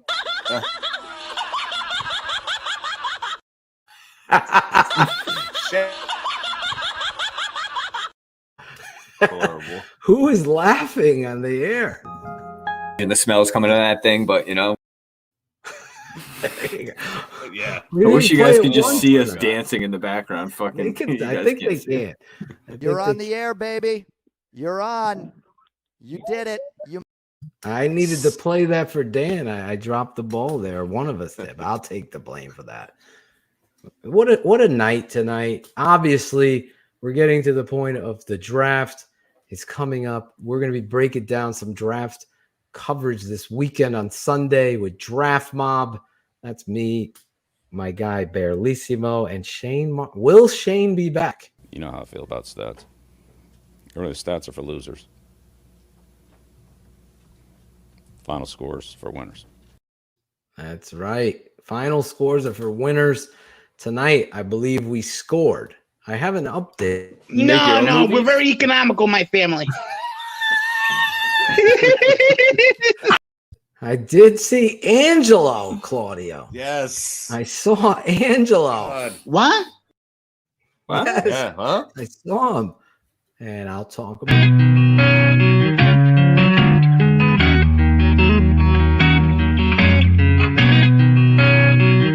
Shout out Tape Never Lies. Shout out. I know you hear me, baby. Shout out. I know you see me, baby. Shout out. We gotta holla at you. Keep it 100 crew. Gotta show love too. Shout out. I know you hear me, baby. Shout out. I know you see me, baby. Shout out. We gotta holla at you. Keep it 100 crew. Gotta show love too. From the fans in the stands to the follows on the gram. Thanks for your support, showing love in the DM.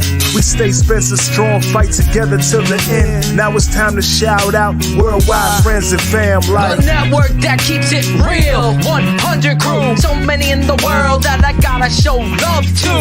For some this part, see the show is at its end. But for me it's so important to thank the charter members and the fans. Build the network, speak the truth through the tape. Never run around the truth, no narratives we create. Set them straight, no bubble screen on 4th and 8. Claudio, Shayne getting nervous cause keeping them up too late. That's it, no more to say to get the shot of vital. But hurry up cause the postman's getting homicidal. Shout out, I know you hear me, baby. Shout out. I know you see me, baby. Shout out. We gotta holla at you. Keep it 100 crew. Gotta show love too. Shout out. I know you hear me, baby. Shout out. I know you see me, baby. Shout out. We gotta holla at you. Keep it 100 crew. Gotta show love too. The network that keeps it real. Spencer Strong.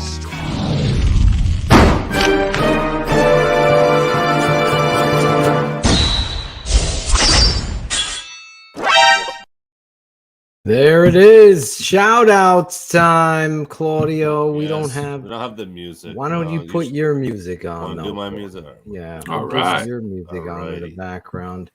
The Claudio beat. Shayne. It's a good beat.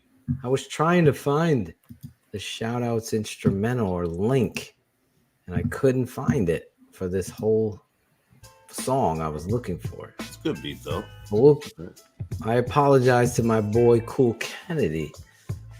I'm not making up excuses, but I've been kind of busy. It's been a crazy time. So we didn't get to see any of this.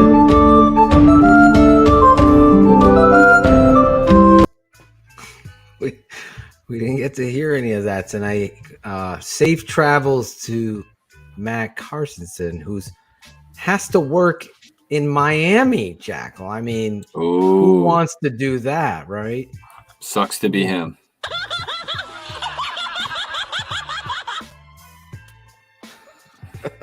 Shayne or Cars. No, that's Shayne riding his. The laugh is incredible there, as well as Shayne's technique with the tube. Anyway, you in the chat, if you have anyone to shout out, please do so. Jackal, you have anybody you want to shout out? Oh, fuck. A couple people real quick. Yes. My little man Cannon, he turns 1 years old tomorrow. Nice. Little man, little fucker. Got 2 teeth, can't walk yet, but nonetheless, he is cute as shit, and he will be 1. So happy birthday, Cannon. And thinking of Circle of Life, I wanted to shout out my dad. He's an old man, 82. We're dealing with some stuff that he's got to deal with, some testing. Not just found out Parkinson's at 82. So we're dealing with that. And to that point, love my dad. He's a fucking baller, still drinking his fucking whiskey, having a good time, smoking cigars. Just a weird diagnosis, but my dad's the man, thinking of him and just sending my love out to him, and just my wife are dealing with fucking all the nonsense in my house right now with everything. So those 3, love you all on top of everybody else. And Shayne, hope you're enjoying your vacation. Don't stub your toe or get bit by a crab. Phil, congrats on the move. It's fucking beautiful. Moving sucks. And Claudio, nothing but love to you, brother. So peace and love to everybody out there. And if you haven't, reach out to someone you haven't talked to in a while, because you never fucking know what they're going through. Look at you. Awesome. Well done. I hate my steaks well done, but your shout out was perfect. Perfectly Steak's well not done. I like my steak medium rare. Yes, sir. Or we can go medium sometimes. It depends on where it's cooked. My wife will go medium well, and I'm like, what are you doing in world life? Like, And honestly, anybody that puts A1 sauce on steak, no, I'm not a big fan of the I don't know A1. if I could be your friend. I'll do it on a steak and cheese sandwich, but steak, fuck no. No. Nah. I like that red or pink. Yeah. Sure, a lot of guys love pink, but I love pink on steaks as well. No clue what that means.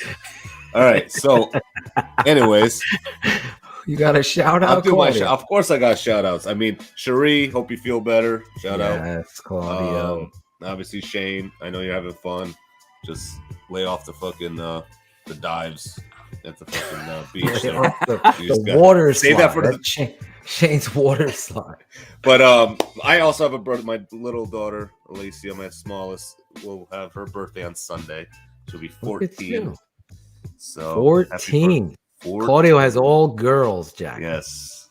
Oh, I got all boys. Don't get them together. Yes. Makes sense.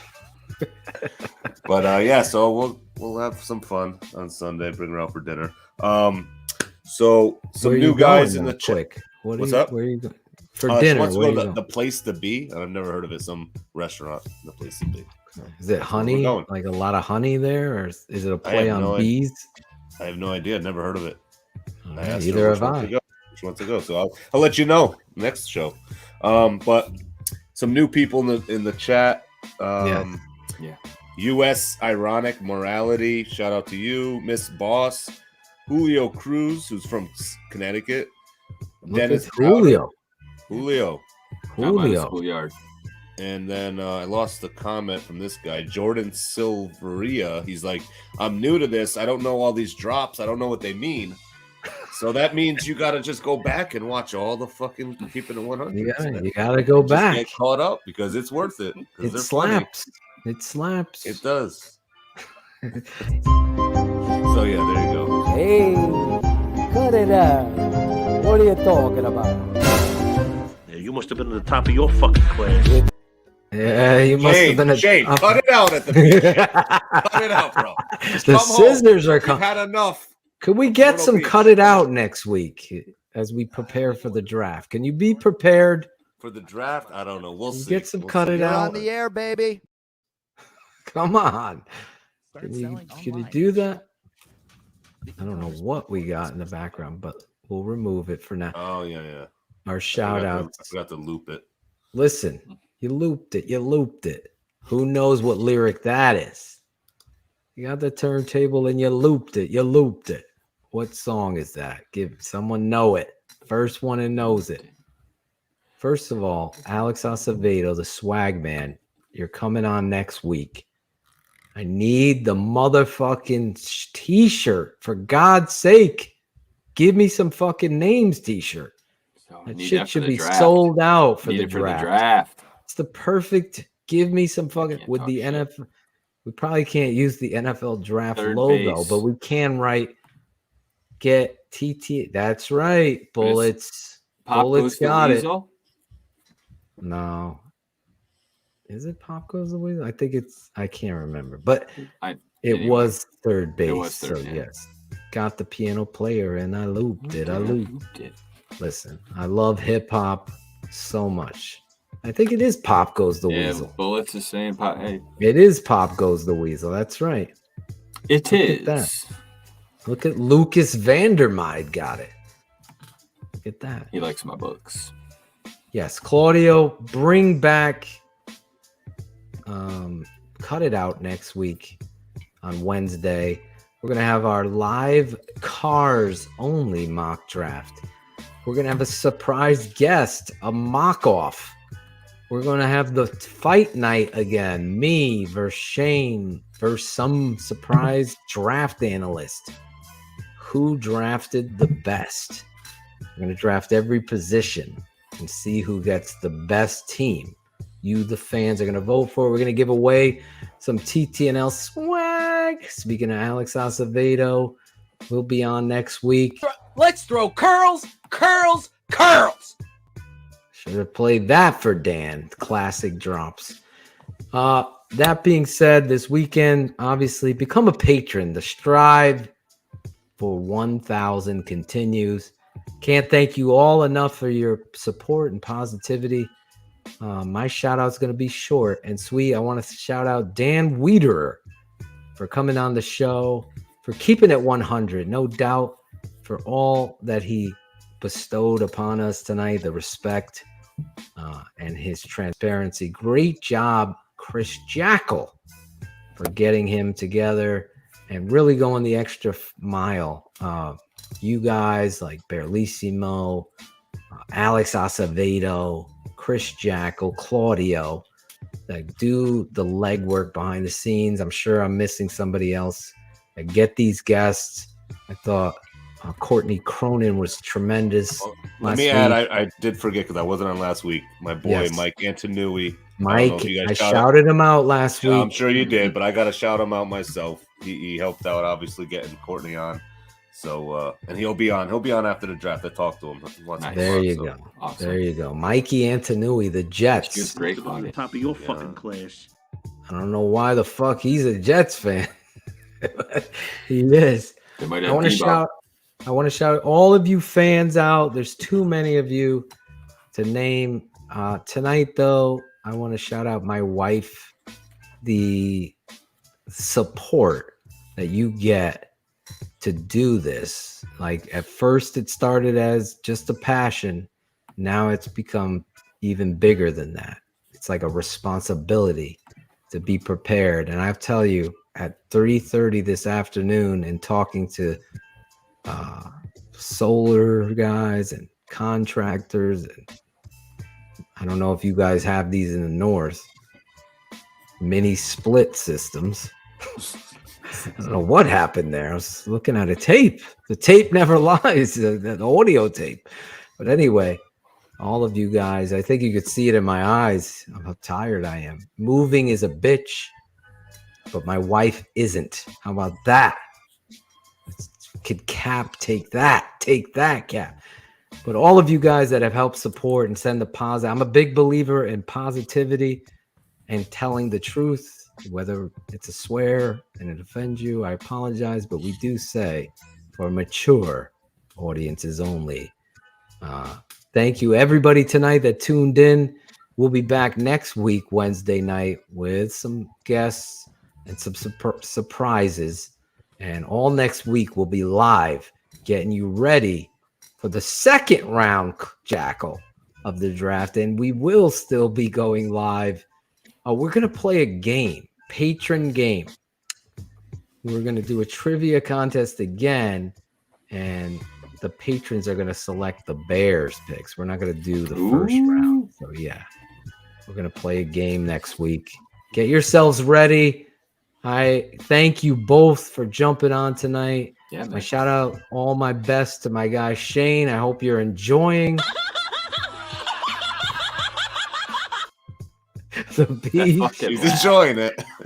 I hope you're enjoying it with your family. I hope you didn't spend too much money at the beach, but I hope you did. I can see Shayne right now. Hold on. Here's a video of it. He just sent Newest it. invention here is called the Cobb Quickie. Hands down the... A lot of that going on. Spot on. Exactly. Anyway, we love you guys. We'll be back next week. Always keeping it 100. Hopefully you become supporting. I always say patronage is a testament to the hard work and effort that we do here. Thank you, brother John Gray. Perfectly timed, Claudio, of bringing the best Bears show, best football show, as brother John Gray is saying, on the planet. I take a lot of pride in the production and the original music with my guy Cool Kennedy and everybody that's handling. Caden Whitlow with the open, Ron G with the backgrounds, getting you ready for next week's show on the Tape Never Lies Network. Thank you, Dan Wiederer. I got to reach out to Dion, get her back on next week. Maybe she'll jump on for the draft. Vito, I miss you, man. Hopefully you're doing well. There he is right there. He's even shouting us out. Did I forget anybody, Jackal, this week? No, man, you did a great job. Okay, Cars. Enjoy who? Anyway, we'll be back next week. If you're first time listening, hit that like button. Smash that motherfucking like button. Be a friend, tell a friend. Be a friend, tell a friend. I'll tell you the Angelo story next week. I'm tired. There's hope. 100 on the Tape Never Lies Network. Stability isn't availability. It's accountability. You fucking nerd fucks. It's all good. Forget about it. He wrote an entire article on how David Montgomery actually hurts the Bears offense. What? Like, what are we doing? What are we doing here? What world are we in? What are they seeing? I mean, You want me to take a dump in a box and mark it guaranteed? I will. Then let me do what I hired to do. Gotta do what we gotta do. Okay. Oh, this is what your quarterback was in this defense, and you were in blitz defense, and he won't go. He'll be a late goal because he's watching that guy. Right. You got to cover him. Got to cover him. That's the hot read. Balls. Favorite manly fact. I was in the streets in high school. The only way people knew that I had actually gone through puberty by listening to my voice is hair either had to be here or here, and that was it. That side view, the presentation view, man, it's not the same when you get to analyze what's going on and what are the problems. Like, as soon as you had that back view, I was like, wow. There's the center not doing a good enough job. That's right, ladies and gentlemen. We'll call our show TTNL in the stands. He inherited dick. Listen, my favorite podcast outside of the Football Guys Network is the Tape Never Lies Network. Never take cough syrup and mix it up with iodine and lye. Give me one of these real quick. Yeah. There it is. I think we do Cherie. Yeah, I don't. I fucking love it. I love it. We never got the whys. Give me the fucking name. The Tape Never Lies. Thanks for watching the best Chicago Bears show on the planet. Keeping it 100 on the Tape Never Lies Network. It makes the story true for us.